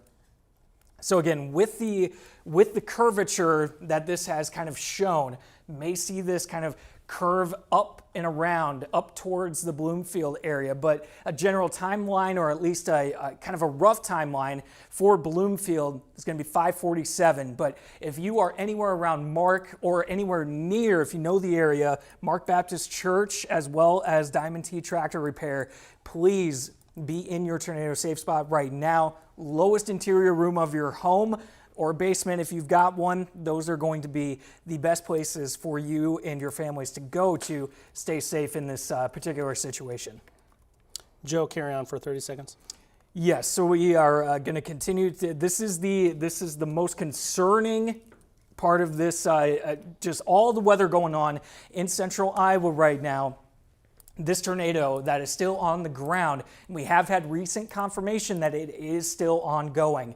So this is just a monster of a storm, and this tornado has been showing up. This is a long track tornado, and just this is off of the topic of this particular tornado, but I am seeing a report, and this was, I want to make sure if this was recent. It's a delayed report. 2-inch hail. That was from a little bit while back. So we'll keep our focus here. But if 2-inch hail was coming down, I did want to make mention of that. But again, this is going to be crossing over US Highway 63 very soon, very, very soon here. Probably give it another couple of minutes, and this tornado will be crossing over US Highway 63 and then heading up to that portion of Highway 63 right through here, where it does go east-west for a bit before going back north through Bloomfield. So this is a little bit of a general curvature that we're kind of looking at as far as the tornado track and where this may end up moving through, because velocity scans continue to come in and we continue to see that little bit of a slight curvature to the northeast. So Bloomfield wants you to be ready to go and heading to your tornado safe spot very, very soon here if you haven't done so already. Because I continue to agree with that line of thinking, Chris. I do believe as far as any larger communities or towns that we have out ahead of this, Bloomfield is kind of that next one that is in line. Okay, Joe, thank you very, very much. We're going to continue to track things for you very closely as we look outside. We're still tracking John's feed there on the camera. We are also working, we have 515 cam. Do you still have me in the booth? Okay, good. My computer screen went dark, so I was worried we just lost everything. We do have 511 cam down near Bloomfield. I'm pretty sure it's a static cam. I'll work on bringing that up. What you're looking on screen, though, okay. What you see on screen right now is actually the shear tracks, the history, if you will, of that rotation that is showing up on the screen associated with this storm.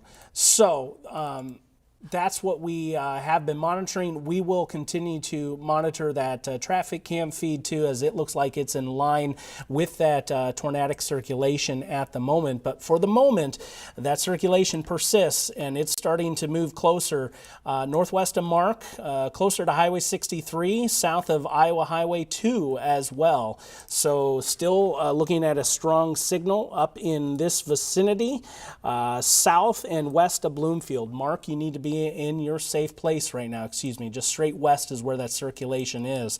That's some strong gate-to-gate shear at the moment, and let's go ahead and sample it 107 miles per hour. So if that's translating all the way down to the ground, that gets you solidly into the EF1 tornado range, and perhaps even stronger down near the ground. There's about 9,000 feet that we are missing of data underneath. That radar beam shoots up through the air, not parallel to the ground. Of course, it curves, as you just heard from Joe, but it does certainly curve around. Let's go ahead and take a full screen view as John is trying to get around this storm now south and east of Bloomfield, get down to the south and get in position. So I have a hunch here John is going to give us a pretty good view up into the mouth of this storm here very, very shortly.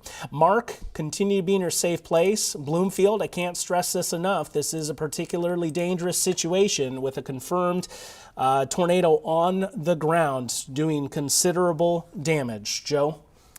Yeah, doing considerable damage, and the history of this has shown no sign at all of slowing down here. So continue to take this very, very seriously. And I want to, looks like I'm getting the thing that happens where all the watches try to show up on me here. Just click off it and back on. Yeah, so essentially, what I was just trying to show is that south of this cell, there is still, at this point, nothing to impede the amount of energy and the inflow coming into this cell. So that's why we are saying that we do not see and foresee this weakening to the point where we can let our guard down, at least for the foreseeable little bit of future here, as it continues to move towards Bloomfield. Bloomfield, if you're tuning in with us right now, make sure that you're heading to your tornado safe spot. Hopefully you are there already. Make sure you've got the We Are Iowa app, and so you can continue to have us on even while you are in your basement, maybe not near your TV in your living room, anything of the sort.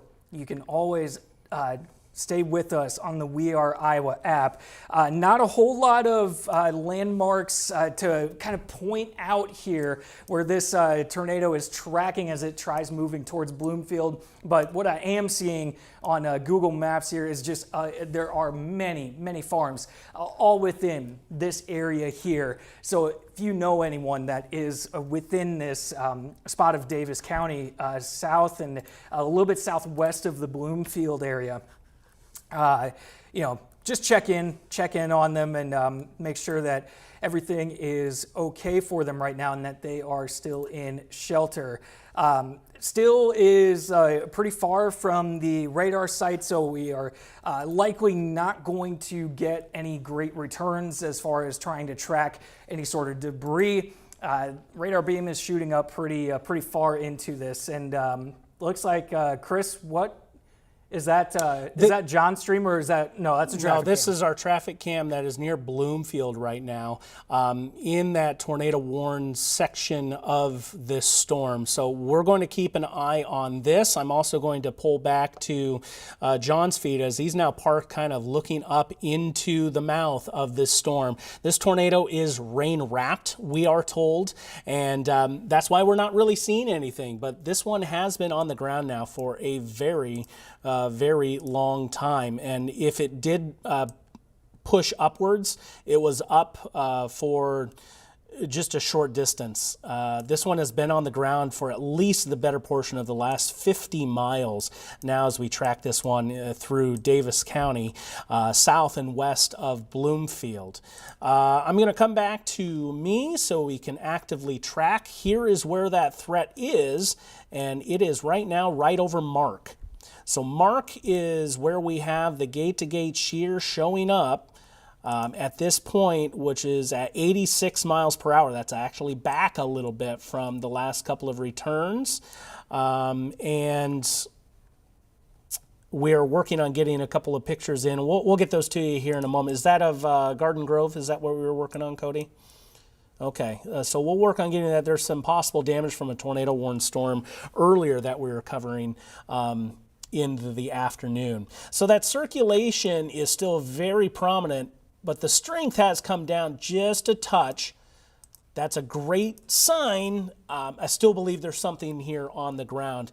It's rain wrapped, and sometimes what happens here is we can see the old circulation maybe fade away, and then we'd be watching the southern part trying to strengthen back up. We're going to take a look. This is from Main Street in Garden Grove, and this is coming in from our friend Carol, who shared this picture with us. This was a tornado-warned storm, I believe a tornado report just south of town. No word if this was as a result of that, but she did mention that this this building wasn't in the best of shape, but the weather did the rest, was the quote that she gave us. So certainly some damage there in Garden Grove as it pertains to a previously tornado-warned storm. All right, we're going to come back to me, and we can get back to John White's feed there on the PC if you don't mind, and we'll bring that up. Latest velocity signal coming in, and it's still kicking back there, and there's actually kind of a second little area we'll have to watch back in southwestern Davis County. But here's where that strongest rotation is right now. It's due east of Mark, and unfortunately we don't have county level mapping for streets in that vicinity, and that is down east of Mark by a couple of miles. Let's loop the last 30 minutes. I want to get our bearings, see how things are looking here for Bloomfield, and I think this one is trying to trend maybe a little bit further to your south, and that's good. Yeah, certainly is, but there's that second circulation back behind that we'll have to watch there, wouldn't you say, Joe? Yeah, I agree with you there. Just a couple of things that are on the kind of the southern side of Bloomfield here and a little bit south of Highway 63.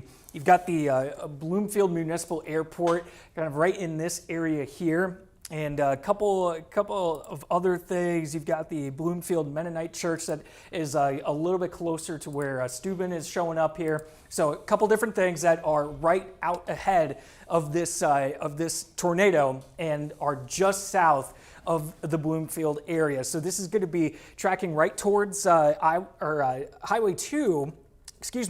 Tracking right towards Highway 2 here over the next little bit. And I do believe this is still moving to the east-northeast at around 30 miles per hour.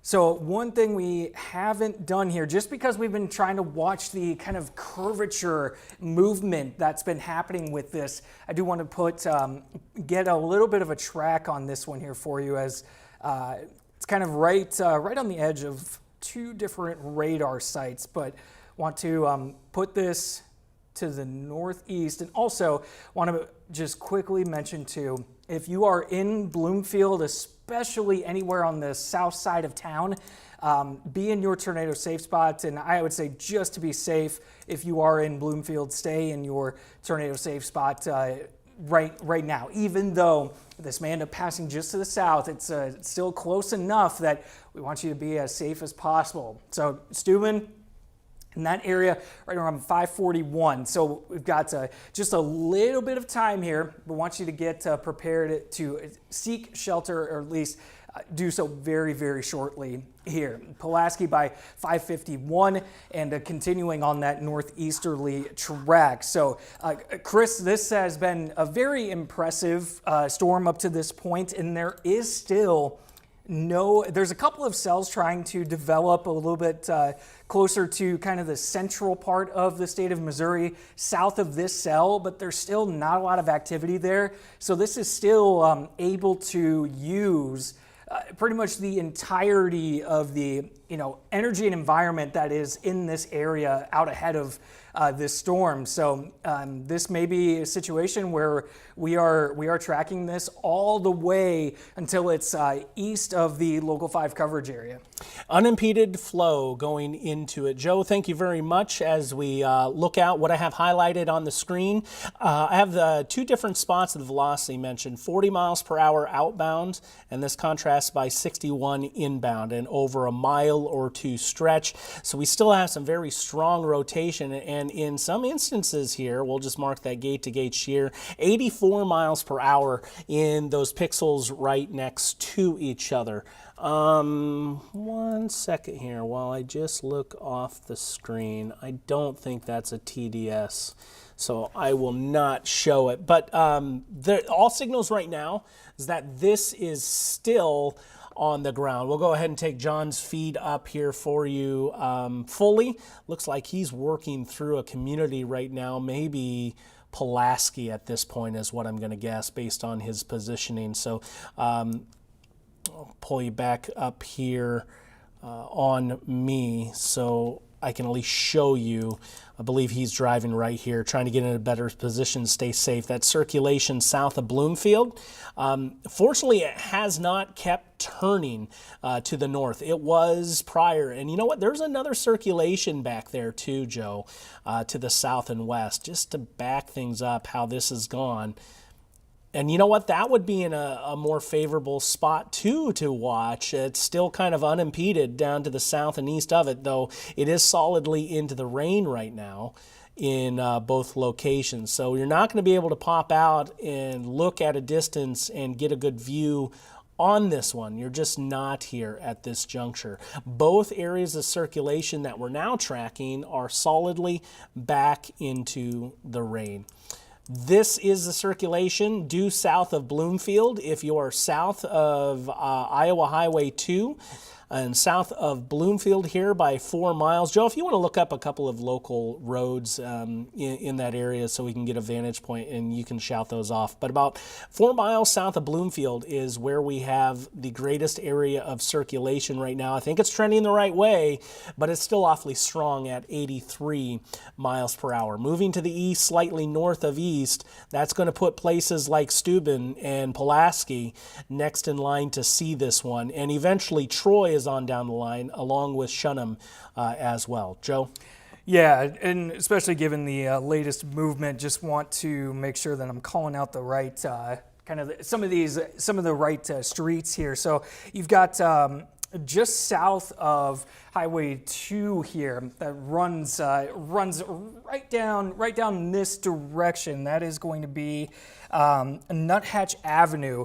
It's kind of one of the streets, if you know of that one, that is going to have this tornado kind of passing through. As Chris mentioned, a little bit closer over towards Pulaski being next in line here.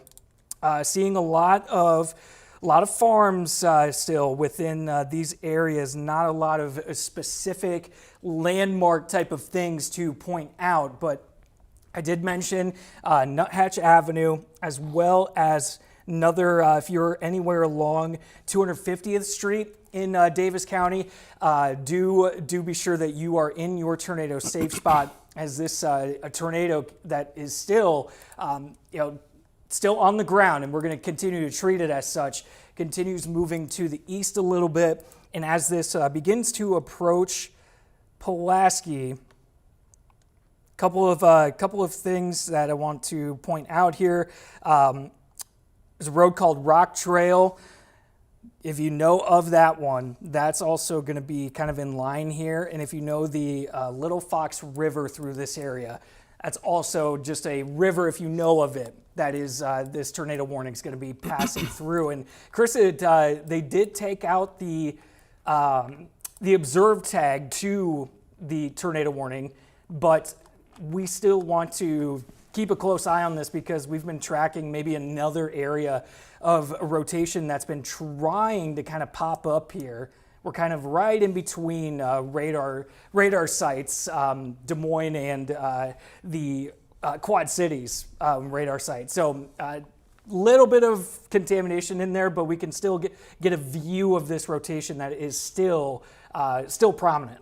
I even see 3 here now, Joe, and I'll point them out to you as we get a new scan. There's 3 areas to watch at this point. I think those rightmost 2 are probably the strongest that we have at this point. The original circulation that has been a long track tornado is this one, and it's approaching Highway 2 southeast of Bloomfield, closer to Pulaski.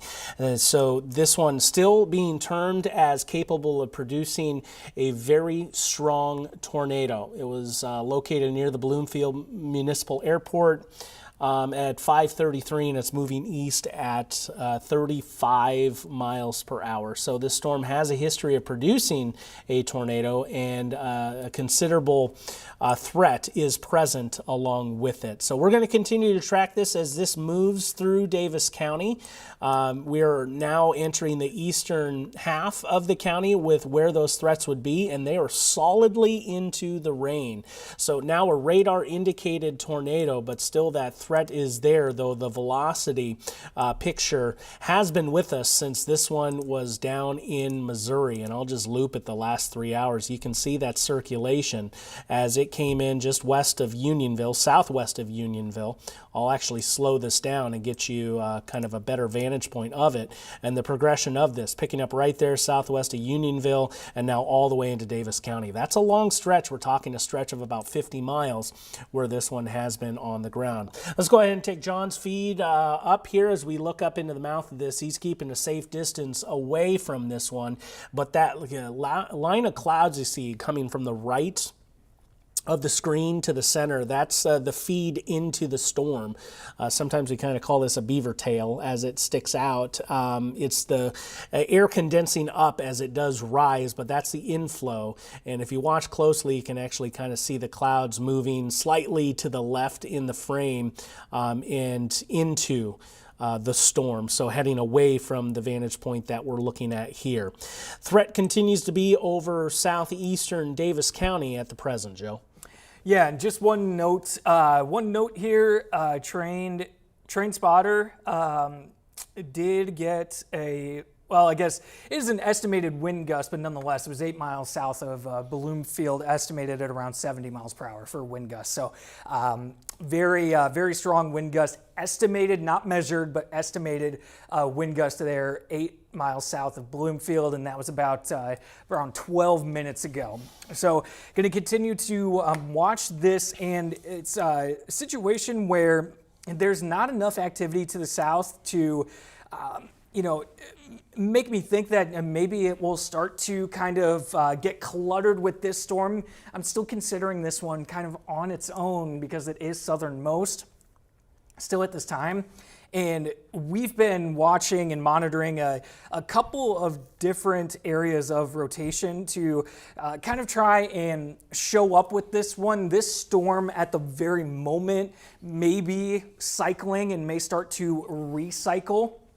And in fact, I'm going to double check my connections. What just happened there, sir? I'll take it over while you figure it out. Yeah, go right ahead. I'll check and see what's going on. Yeah, and I was looking back to the west of the metro. We have a new line of storms that's coming into view, and that is going to continue to try to build. This may still have severe characteristics as we go into the rest of this evening, and we'll continue to monitor that. Right now, everything is sub-severe as we look at it, and top of mind is down into Davis County where we have this tornado warning that exists until 6 o'clock. And what we have here is the area of rotation now, and we mentioned it was curling to the north, and it certainly still is. It's just taking it around the Bloomfield area to the south and to the east, and that's what we currently have at the present. The rotation that we're seeing is about halfway juxtaposed between Bloomfield and Pulaski here, and while it's not quite as robust as it has been in the past, we certainly still have rotation there. The speed rotationally over about 2 mile stretch is at 57 miles per hour. Latest data in, let's go ahead and sample those same two areas watching. 19 miles per hour by 46 miles per hour.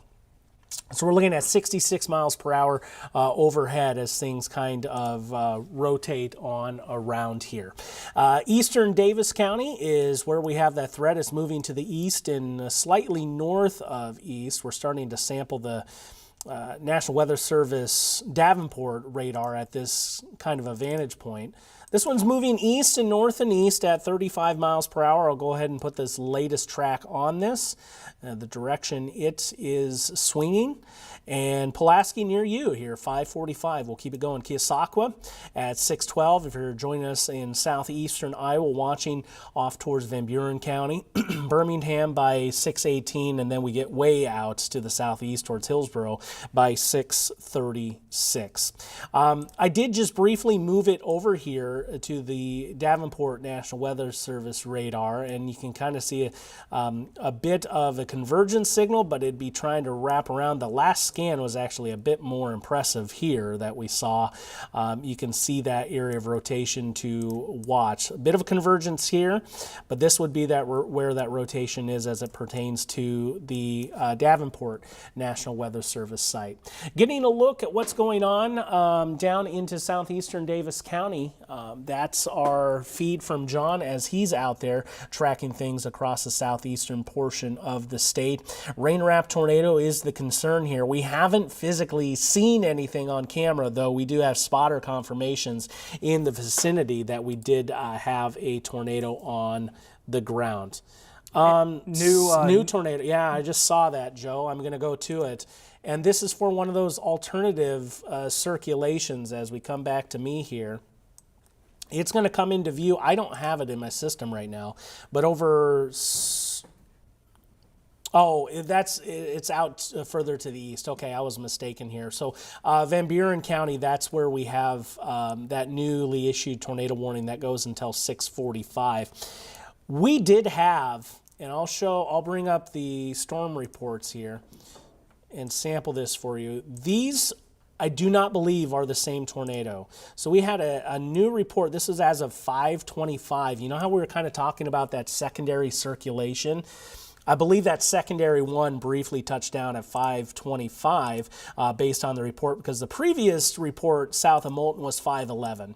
And we definitely mentioned that one as it came through. So I believe we had a second brief tornado touchdown, and I guess they're deeming that is no longer credible to be on the surface. But yeah, here's that view as we look up to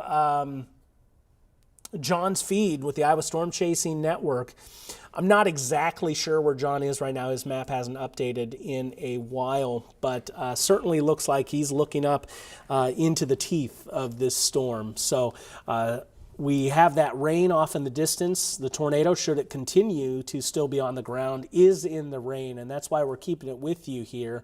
We like the way the trend has been going with this overall, but we don't want to relinquish anything. This has a strong history of a strong tornado. We remember as this one came out that it was actually rain-wrapped at one point. So it was doing considerable damage. They had a particularly dangerous situation from this as it entered Davis County. So a couple of reports of touchdown. We were working behind the scenes to verify those confirmations with officials and emergency management. Our tornado warning continues until 6 o'clock over Davis County. And at this point, as long as the circulation is in Davis County or close by, we'll keep it and we'll take it, I think, right up to our 6 o'clock programming. Where that circulation would be at this point is north of Pulaski, and it's kind of scatterbrained at this point. It's trending the right way. I like the way this is going, Joe. Yeah, me too. I really do. Good news in regards to, especially with given how this storm has been up to this point. Now, we may see a little bit, I'm continuing to keep an eye on things back farther to the west, but I do want to let you all know that the environment farther to the west is not near as conducive. There's still energy to work with in the atmosphere, but it's not as conducive thanks to much less shear, the tornadic environment not near as high back to the west. This is the best tornadic environment is still kind of all within this whole area here, stretching down into a part of Missouri as that tornado warned storm starting to get a little bit closer to Kirksville, Missouri, with that southernmost tornado warned storm down into Missouri. But of course, our attention is still very much focused on Davis County right now as this continues, and just keeping track of where we're seeing a little bit of that, a little bit of a hook kind of showing up. Still seeing that. Now, this is not at this moment in time a tornado that is on the ground or observed, but do want to continue to take this seriously if you're anywhere in Davis County, due to the history of this storm, in that it still is going to be moving through an environment that will continue to, at least support, continuation of rotation until we see it become totally clustered with everything else that's going on. And we may start to see drastic improvement in that regard at that point. But until we get to that point in time, the rotation and the tornado warning, of course, will continue on to the east and get into Van Buren County and this very little portion of Scotland County in northern Missouri. But Chris, I agree with you. I like the trend that we're seeing here. And we have to continue to keep a close eye on it just because of the history more than anything else right now. Joe, thank you very much. Just looking at things hydrologically, what we've seen, Lucas, Monroe County, you've seen a lot of rainfall here for this afternoon and evening. It is still raining. 3 inches of rain right solidly across the US 34 corridor from Sheraton. You get over towards the Albia area. It has shifted slightly to the north, but if we see additional redevelopment in that corridor, we could be talking about some flash flooding issues. I have been watching the situation back here west of Stewart. There is a strong thunderstorm out there, and we kind of cycled through our tower cameras looking at our SkyTracker 5 West Des Moines camera, and you can see the overhang from that storm as it is now approaching the Des Moines area. It is a stronger storm, perhaps even some hail up to Nichols, so heads up for that. We have our tornado warning until 6 o'clock over southeastern Davis County. And just purely as we are changing, and talking about different locations gives you kind of a check on our thought process here and what we're looking at. The original circulation that we had this tornado warning for has gone away. I still think there's some interactions happening here at the storm scale east of Pulaski, closer to Milton, and then on down to the south. And you saw it briefly as we transferred over to the Davenport National Weather Service radar. That is a strong wind signal pushing in here. So some strong winds, and that correlates with a wind report that we had estimated to 70 miles per hour coming through. That was at 5:24, so you can see right when that strongest wind came through. Yep, you see the time ticking by. That's within that vicinity. So we have that strong little pulse of wind there south of Pulaski, and it's trying to throw up some signal of maybe a little anticyclonic rotation associated with it. Looks like John is solidly into the rain now. Unsure of his exact location, but he is down into the southeastern portion of Davis County at the moment. I'll come back on to me, and we still have some signal of some strong wind overhead into southeastern Davis County. We have that tornado warning that persists until 6 o'clock. It has been trimmed up just a little bit, and then an extension out into Keosauqua, towards Keosauqua and Van Buren County. Joe?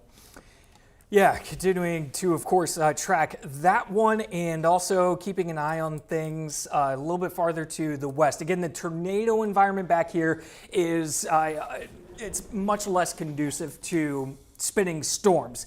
There is still energy to work with, so we may still see these this kind of line of storms here as it begins to approach the Des Moines metro. Still produce some small hail. That is going to be a threat with this kind of line here that's developing on the backside. This line is just a little bit closer to the the cold front that will eventually move through our area, but just more general type thunderstorm activity at the moment with these just to the west of the Des Moines metro. So we'll continue to keep an eye on that. Otherwise, some very heavy rain still coming down throughout Lucas County and over stretching into Monroe County as well. And want to see how recent this is. No, this was a little bit earlier, but there was a 60 mile per hour wind gust that was measured in Wapello County. This was a little little bit ago. But nonetheless, still, saw these storms have some strong winds with them. Let's get a look at the hail real quick here. So nothing being produced as far as hail within this area of thunderstorms right here. So main focus still is going to be for the time on that bit of Davis County that is still under that tornado warning until 6 p.m. So still 9 minutes to go on this tornado warning. And as Chris mentioned just a bit ago, this does extend into Van Buren County. So even though that's not in our coverage area, you still may know, friends, family, you may have some within Van Buren County. Not a bad idea to check in with them and just make sure that they know that that is happening and coming their direction so that they can get ready and make preparations to seek shelter. But Chris, we're moving in the more positive direction here. And of course, we both hope that this positive direction only continues as time moves. Okay, Joe, thank you very much. We are going to keep it on coverage until the beginning of Local 5 News at 6 o'clock, just to make life easier for those in the booth. Then we will begin our local newscast. The rotational threat we've been watching is just starting to cross over into Van Buren County. There, north of Milton, I believe, is where we have the best signal for it. Bit of a convergence south of town. I'd be watching that for maybe some hail trying to pulse upwards there in that vicinity. But our tornado threat for Davis County is going to be ending in the next few minutes. So that certainly is a good trend we like to see. There's plenty of rain and some storms further to the south and east. There's additional tornado warnings down to the south, west of Kirksville, Missouri as well. Our focus is going to be shifting further to this line developing to the west. Right now it's developing on a bit of a cold front. I am just going to show the wind here briefly. And as it sits, mainly just because I want to show you how the wind is oriented.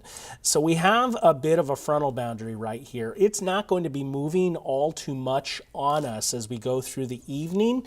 And what that is going to do is we have that initial burst in the storms coming into view here now, but eventually it's going to start to outrun that forcing mechanism, and we have a little bit of activity out ahead of it at this juncture. A little bit of loss down over southeastern Iowa. So as I loop things in the last hour, you see how it's progressing. Initially, these storms will be of the stronger side, not quite as favorable in positioning as where these storms are, which are littered with warnings now over southeastern Iowa. But for a brief instance, I'd say through about maybe 7, 8 o'clock, these will have a chance to be on the strong to severe side. There is some outflow coming through here. You can kind of see that towards the Des Moines area. So anything south of that outflow is more stable. That is stable at the surface. So we'll have a narrow window here from the Des Moines metro back to the west. You can kind of see two areas of outflow, in fact, coming through as I highlighted on the radar picture.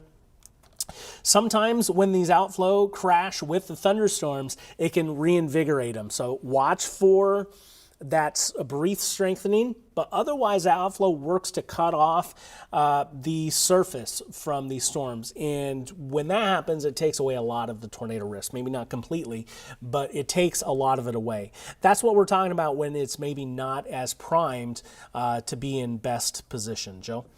Yeah, and just more evidence to kind of what we're discussing here with this line that is farther to the west. You notice this is the thunderstorm energy here. The brightest colors, still very bright. So a lot of energy in the atmosphere for this line to work with. It just does not, especially with the outflow that Chris was mentioning too, that's kind of beginning to run into it a little bit. We're not seeing the sheer numbers that would be conducive to developing tornadoes back in this direction either. So the tornado environment Not so much with this line farther west. However, as Chris mentioned too, with the outflow running into it, that can invigorate this line of storms, and they get a little bit stronger. So a hail threat may become more prominent as that outflow reaches those storms, and we maybe get a little bit more lift into them. But also, not just the hail threat, we could have some gusty winds develop with this line too. But I just wanted to show that there is still a lot of energy in the atmosphere for that line to work with. It just doesn't have the other ingredients along with the outflow that's running into it to create for a tornado concern or tornado risk of any kind as this begins to approach the Des Moines metro. So not severe at this point, this line of storms that is just west and southwest, stretching southwest here. Getting a little bit closer to the Des Moines metro. No warnings with this, but do watch for maybe some hail being produced, especially as we see the outflow run into this.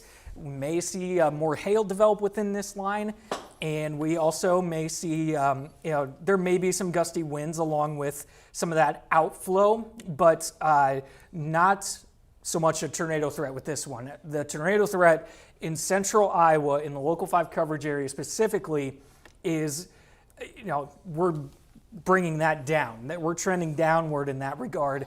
The more tornadic environment is still remaining in southeastern Iowa as well as northeastern Missouri at this moment in time. Okay, Joe, the threat has gone from Davis County. In fact, just got word the tornado warning is expiring at 6 o'clock. But that storm certainly had a strong history. Looks like a new area of circulation out over Van Buren County. We're just about 90 seconds, 60 to 90 seconds away from starting Local 5 at 6 o'clock. And at this point, without any warnings in the area, we will proceed with our newscast as regularly scanned, but especially keeping a close track on not only what is out there now, but what could be ahead, as we've been kind of explaining with that back trailing line. Briefly here, as we close out our time on this long form coverage with you, I do want to highlight some of the rain that we have seen. Lucas and into Monroe County, there's a lot of spots running 3 inches radar estimated down there. So that certainly does give us a lot of rain, and just checking Sheraton, 1.65 inches.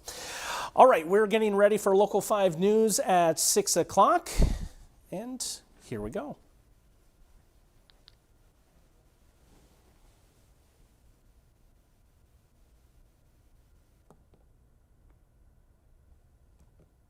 A live look in Des Moines from our Mezzo on Walnut downtown camera. Today is a weather impact alert day.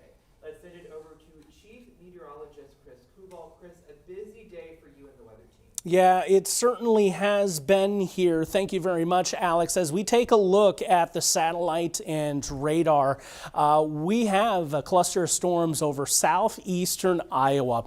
And one storm in particularly producing a long tract tornado across northern Missouri and into southeastern Iowa.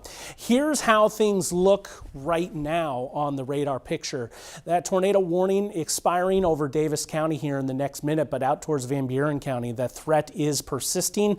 Long line of severe storms extending up into southeastern Iowa. Now, we do have another cluster just to the west of the metro. We're looking back west, Dallas County, getting down into Adair and Cass County, a string of storms. There's some signal of some small hail and some gusty winds. A couple things I'm watching: outflow from those storms to the south and east. Behind it, that would be out towards Warren County, things a little bit more stable. But watch as this feature interacts with the storms. It can stir things up, little rotations, send storms stronger up into the air, something we're going to be watching as we continue on. A couple of tornado reports back towards Garden Grove. We have a report of damage there, and a couple of down towards Appanoo. Mahout-Neuse and Davis County as well. Here's a look down into southern Iowa from Garden Grove, and nearby this was a tornado-warned cell, and you can see damage done to that building. Tornado watch in place across southern and southeastern Iowa till 9 o'clock, but I think that threat over southern Iowa is waning at the moment. Now we're dealing with the severe threat. Overnight, we'll deal with another one from 4 to 9 a.m. We'll highlight that in detail. And then we turn ahead to tomorrow afternoon. This is going to be an afternoon that is riddled with strong to severe storms, or next 24-hour period, I should say. But we'll get a break here through much of the overnight. Tomorrow morning, we'll be looking at that next round of storms moving through in the morning, then possible redevelopment. Full breakdown is going to be coming your way. Okay, thank you, Chris. With the wet weather incoming, nitrate levels are expected to increase in Iowa's water. So far, the nitrate levels has forced Central Iowa Waterworks to implement a log water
Alrighty.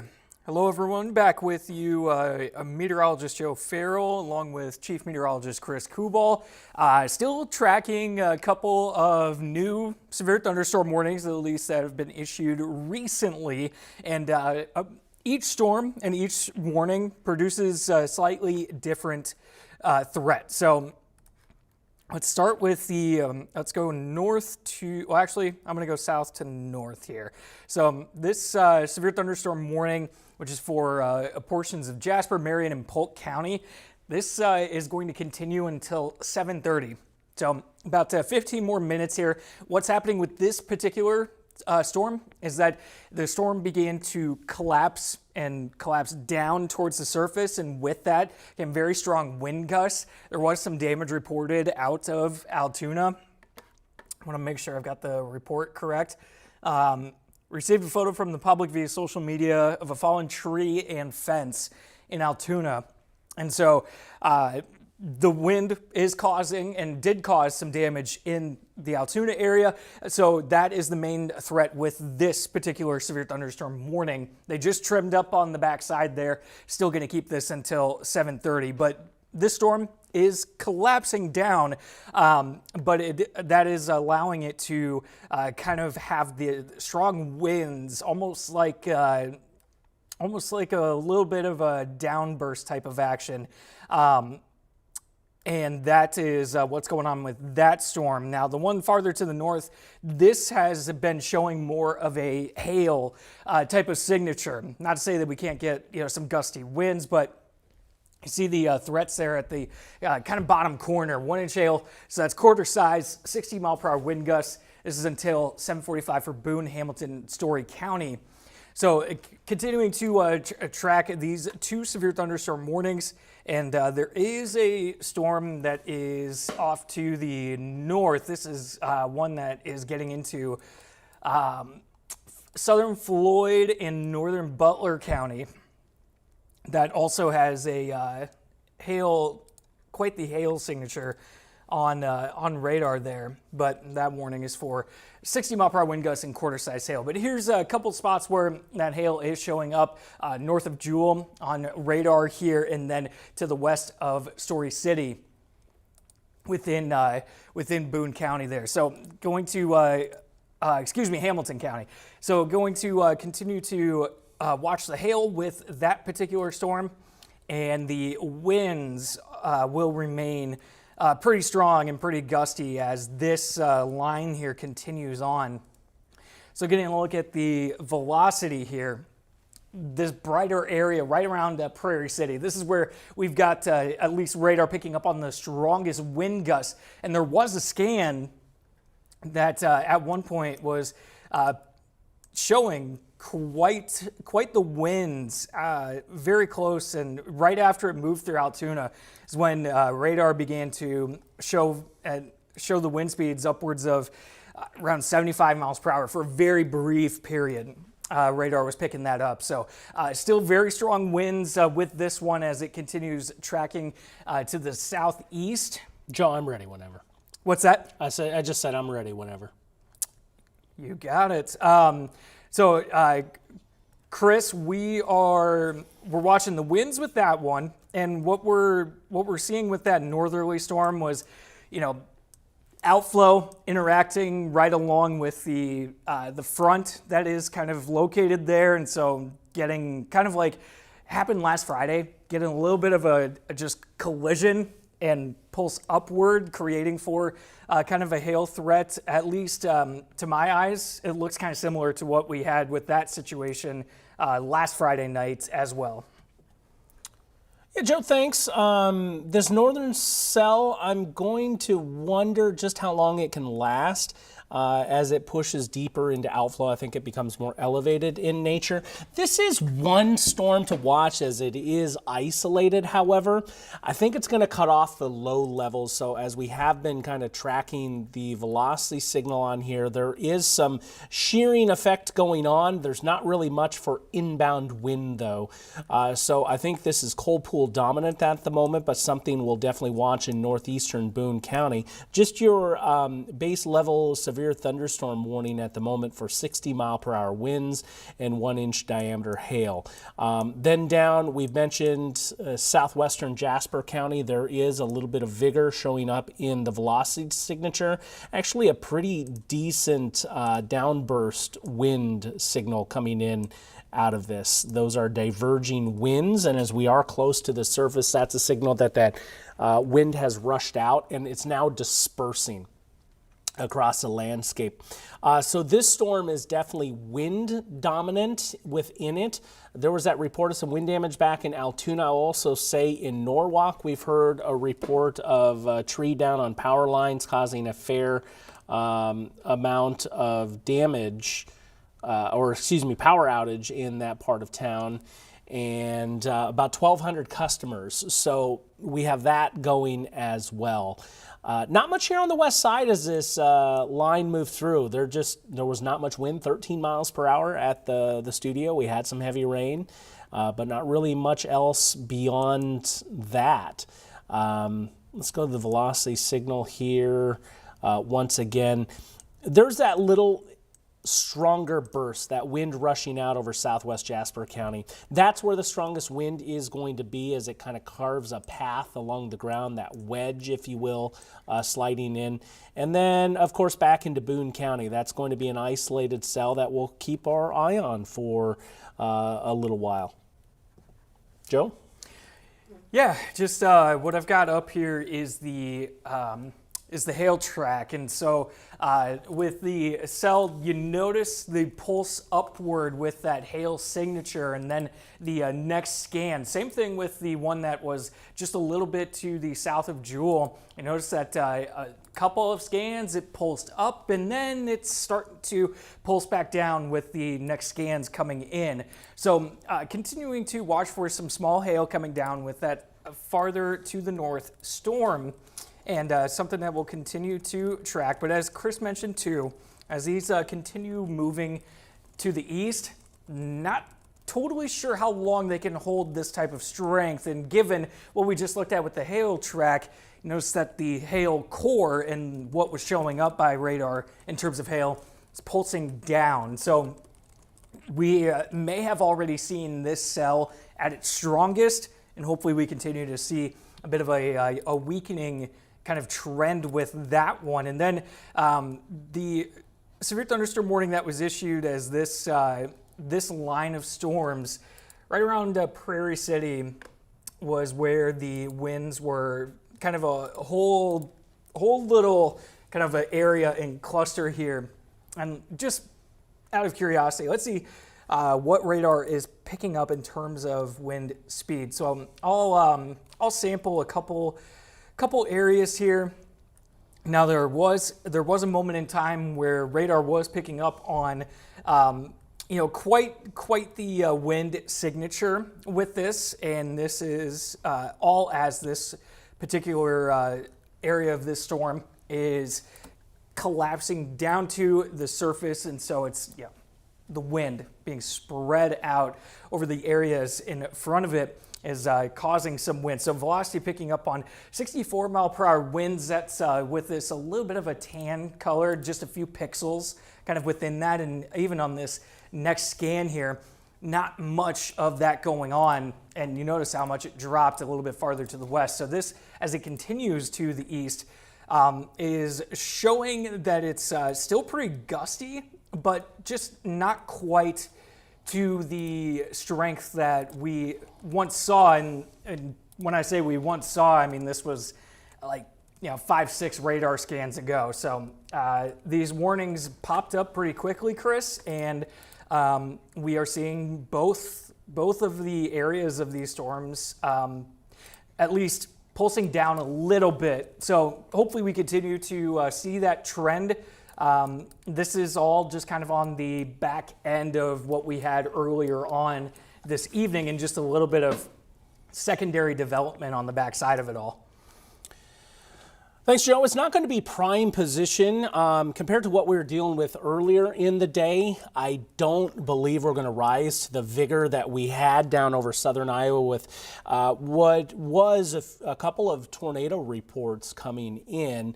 I don't want to say that threat is zero, but this would not be as prime a placement. If we would see anything, we'd watch this cluster of storms here. This is moving into a territory that really hasn't seen too much, but that outflow has caught it, right? So storms would be elevated. It just makes it harder to push any tornadic threat down to the surface. Just the 2 warnings we're watching, actually 3, as we do have that little bit up there into Butler County, way up into northern Iowa, though that one technically outside of the local 5 area. We'll continue to track that. That's been a healthy storm way up there to the north.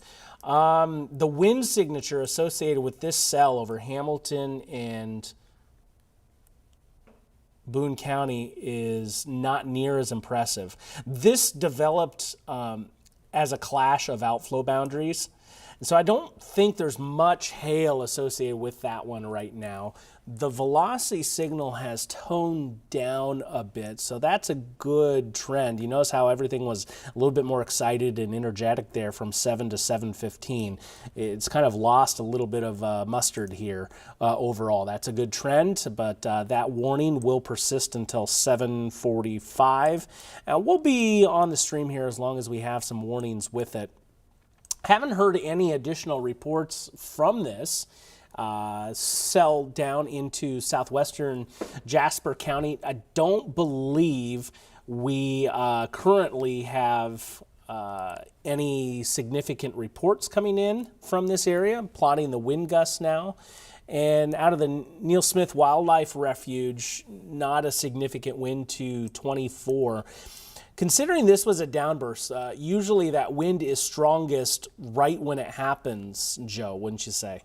Yeah, right. I mean, right as it was happening and showing up. And I think, that's likely the reason why that it was that one scan that velocity was actually picking up between a 75 and 80 mile per hour wind gust into the storm. That was that one brief moment of that, and we've seen it just not quite as strong ever since, but still producing some gusty winds. It's just not to the level that we saw when this warning was first issued and first popped up. We'll see, Joe, how Newton reacts as we pull this storm in a little bit closer. Maybe some gusty wind associated with it. I'm going to back up and see if Colfax registered anything significant. It did not. Let me see here just off screen. I'm going to pull up the winds from our area. These are current winds from the airport sites, wind gusts. So non-significant, but we'll continue to monitor that at this point as that storm pushes through. I'm not sold on the way the current wind situation looks there, nor up north, Joe. These are kind of at the bottom rung of both of these warnings. There is, however, a narrow little corridor through here that these storms are going to be feeding on. There's a cold front out to the west and a big drop in humidity levels over northwest Iowa. They made 90s in northwest Iowa for today. But the lack of humidity levels will do that. And that is just a storm killer. So there's a narrow corridor that we're still working with. As these continue to work their way eastward, notice that energy is running out. So I fully expect a weakening trend here through 8, 9 o'clock, Joe. Yeah, no, we will take that. We'll take that weakening trend for sure, especially as these storms continue moving off to the southeast. There are areas in southeastern Iowa that do not need to see any more action tonight. And just something I want to point out for stream here, where we had the tornado warning going on, earlier tonight. A couple different tornado warnings, but the one that was coming up with the storm out of Missouri. We do have flash flood warnings for both Appanoose and Davis County here. So there were locations that picked up on a lot of rain. In fact, Chris got a report in of around 6 inches of rain having fallen near Russell. So there were some spots that picked up on some very heavy rain and some evidence to ponding on roadways and some swollen, smaller creeks and streams. Things of that nature going on in both Appanoose and Davis County. So if you are located there, rain does continue to fall. Thankfully, it's just not to the extent that we saw it earlier on this evening. But that is just one other thing I wanted to point out here. And another little bit of positive news, at least for central Iowa, is we're not in the middle of everything going on in northern Missouri still, where there are still tornado warnings and watch flash flooding. numerous severe thunderstorm warnings. But what was that, Chris? I just said watch flash flooding down there with that line, that conga line of storms going through. Word in from the National Weather Service that Jasper County storm will expire at 7:30, which is just 2 minutes away. I guess that's Polk and down into Marion County as well. That leaves this cell up into Hamilton, Boone, and Story counties to watch.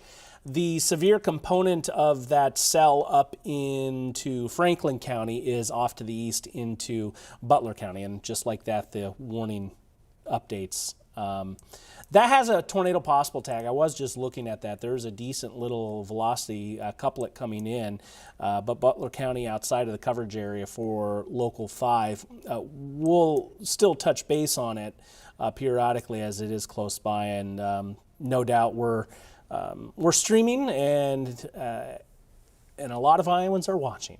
So the wind signature over Boone, Hamilton, and Story counties is not near as impressive. I think we're going to see this one try to rain itself out. There is a slight little downburst signature on the southern end of this. I believe it's now pushing into extreme northwest Story County between Story City and Gilbert. I'll go ahead and go back and show that feature to you. It's right here. So this green is heading towards the radar. That red is going away. That's a downburst signature to watch for. And this data, I think, is probably a couple minutes old. So hence now it's moved its way eastward just a little bit. So that's one thing to watch. It'll probably keep that warning going for the duration for the next 15 minutes.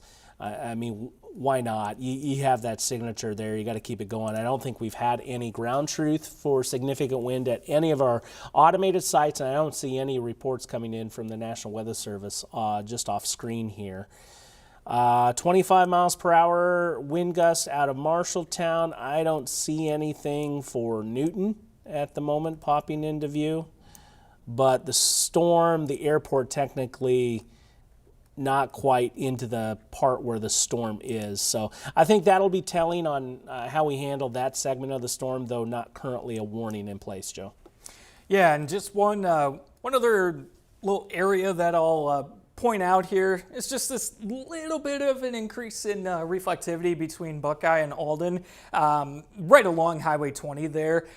May have some small hail developing within that little spot. Not, super concerning, but, pea to dime sized hail, maybe even nickel sized hail, may start to be possible if we see that get even just slightly stronger in the next scan or next data scan that comes in. But just a one little spot there at I was looking at for potential for maybe a little bit of hail coming down. Otherwise, just kind of looking at everything at a whole and with this big picture here. The front. Yeah, there's nothing behind that front. Now, that is not going to be, that front's not really going to be moving really much, if any at all, over the next, what would you say, Chris, kind of, what's it going to take, around 24 hours until that front really starts moving, maybe a little bit less than that? Until it swings through. I mean, it'll be through our area, Joe, here as we, I'm sorry, I'm on the wrong, as we move through early afternoon, so a bit less than that, but yeah, I think that's kind of the trend we're on. Working on getting a video of flooding in out of Lucas County. Joe, can you take over here for a few? Yeah, absolutely. So continuing to, watch out ahead of and along this this line right here, stretching from Newton down through Monroe and all the way down to just south of Indianola.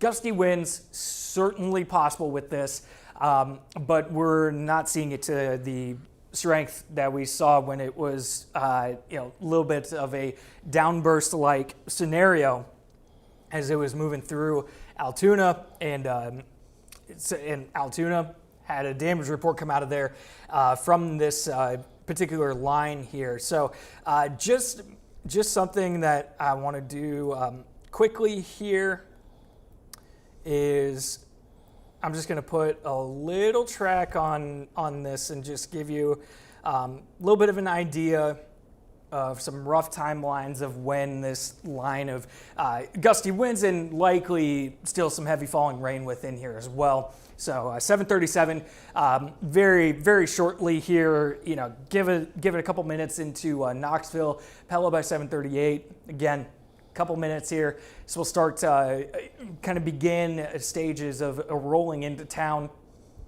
New Sharon 7:46, Oskaloosa 7:53.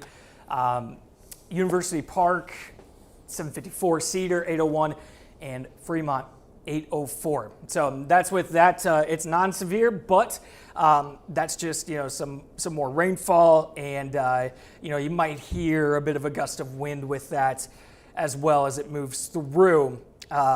Let's also get a track on the cell that is still severe thunderstorm warned, and in fact, I want to... It's kind of moving out of that area, Joe. It is. Of the warning.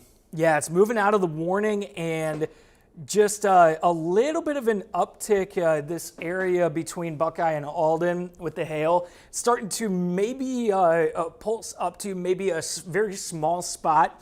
Radar picking up on some quarter size hail at the largest. So just maybe some small hail coming down with that little area that has pulsed up ever so slightly with the last couple of radar scans. But yeah, this storm and the main threat with it is starting to move out of the severe thunderstorm warned polygon. This originally was for quarter-size hail and 60-mile-per-hour wind gusts. We have not gotten any ground truth to either one of those yet, not to say that it hasn't produced those things.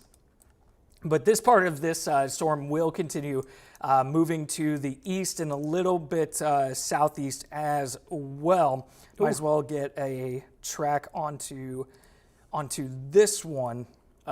Joe, I'm going to take over here for a second. Yeah, go I'm for just it. watching what's happened up here into Butler County. If that doesn't garner tornado warning soon. I'd be surprised. That cell northwest of Allison has a pretty decent looking couplet there showing up. And I know this is outside of the local 5 area, but I do want to touch on it here just briefly. Gate-to-gate shear of 90 miles per hour from bend to bend north of Bristow, northwest of Allison. So heads up on that. Technically out of the local 5 area, severe thunderstorm warned, but has that tornado possible tag. And that's what we'll be tracking. Back down to that cell that you were talking about there, Joe, near Story City, it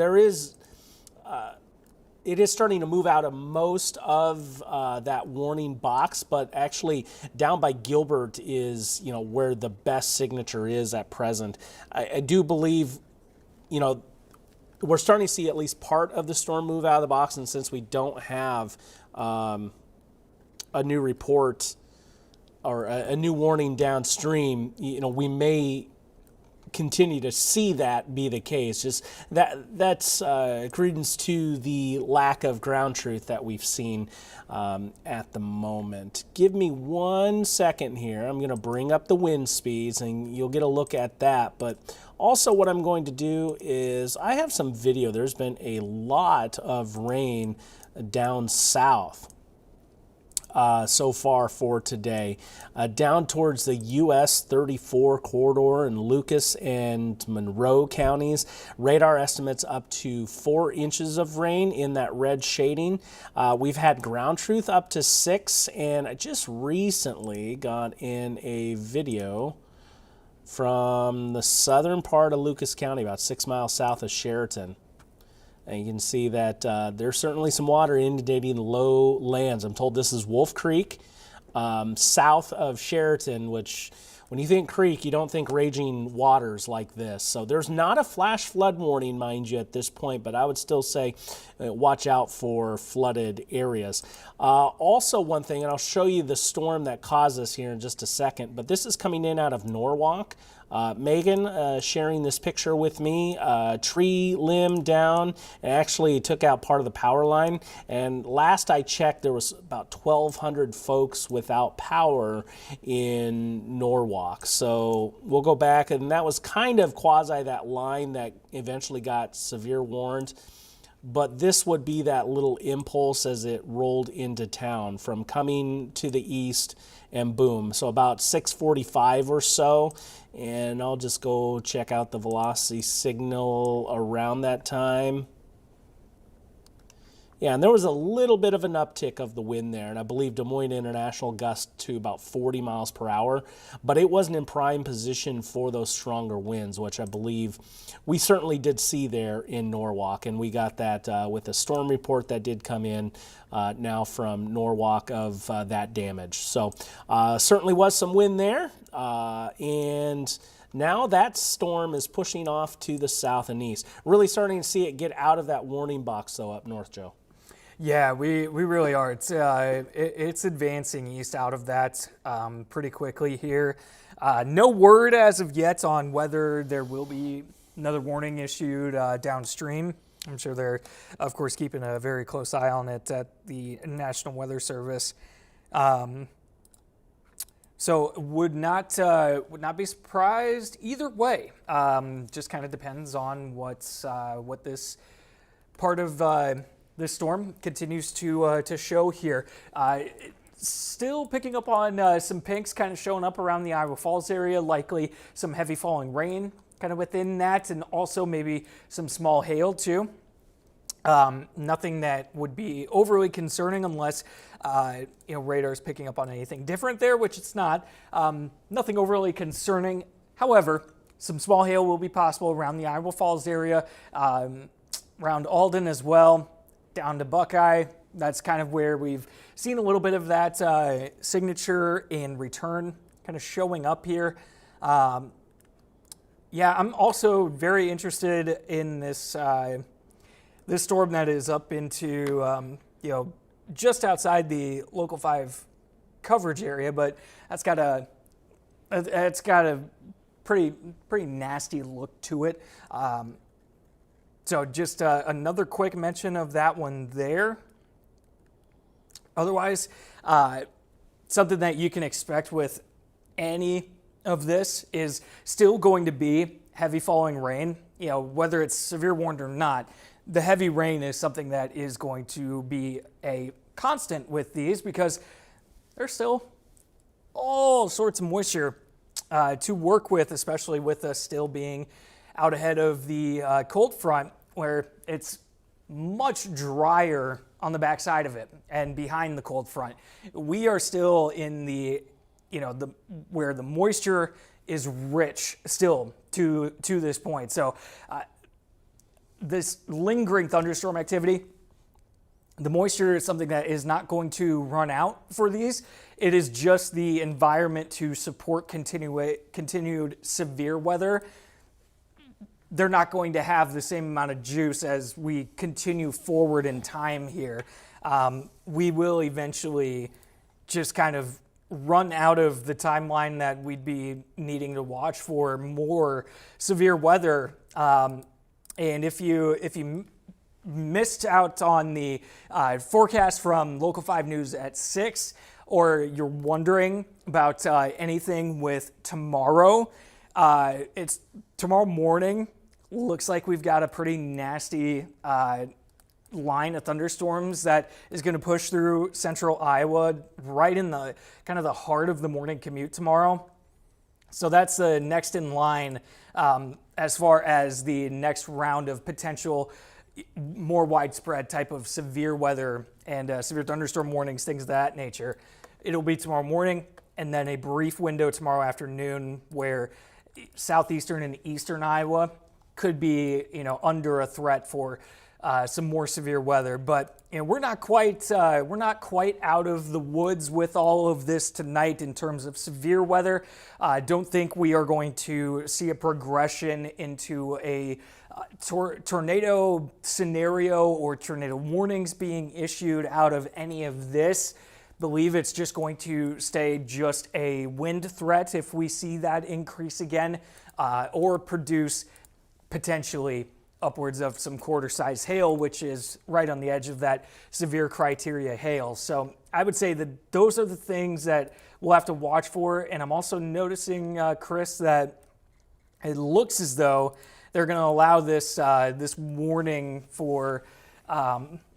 yeah, it's going to expire. Yeah, going to expire. So it certainly is. That's the one we have, and we'll probably let the stream go just back to looping radar.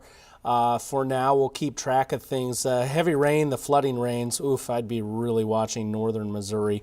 There is a flash flood warning out for Appanoose and Davis County right now. Also, the video I just shared with you likely dealing with some issues across Lucas and Monroe County too, so heads up for that. With that, we're going to let things loop. We'll let you know if we jump back on, though, with any coverage if there are additional warnings, so don't go too far, and we'll keep you updated as we go through the rest of this evening. You can also download the We Are Iowa app. You can have the interactive radar at your fingertips. Also, those warnings, it will notify you geolocated if there is a warning in your community. So everyone stay safe. I'll go ahead and wrap this one up for Joe, and we'll be back on should we see any more severe weather. Take care.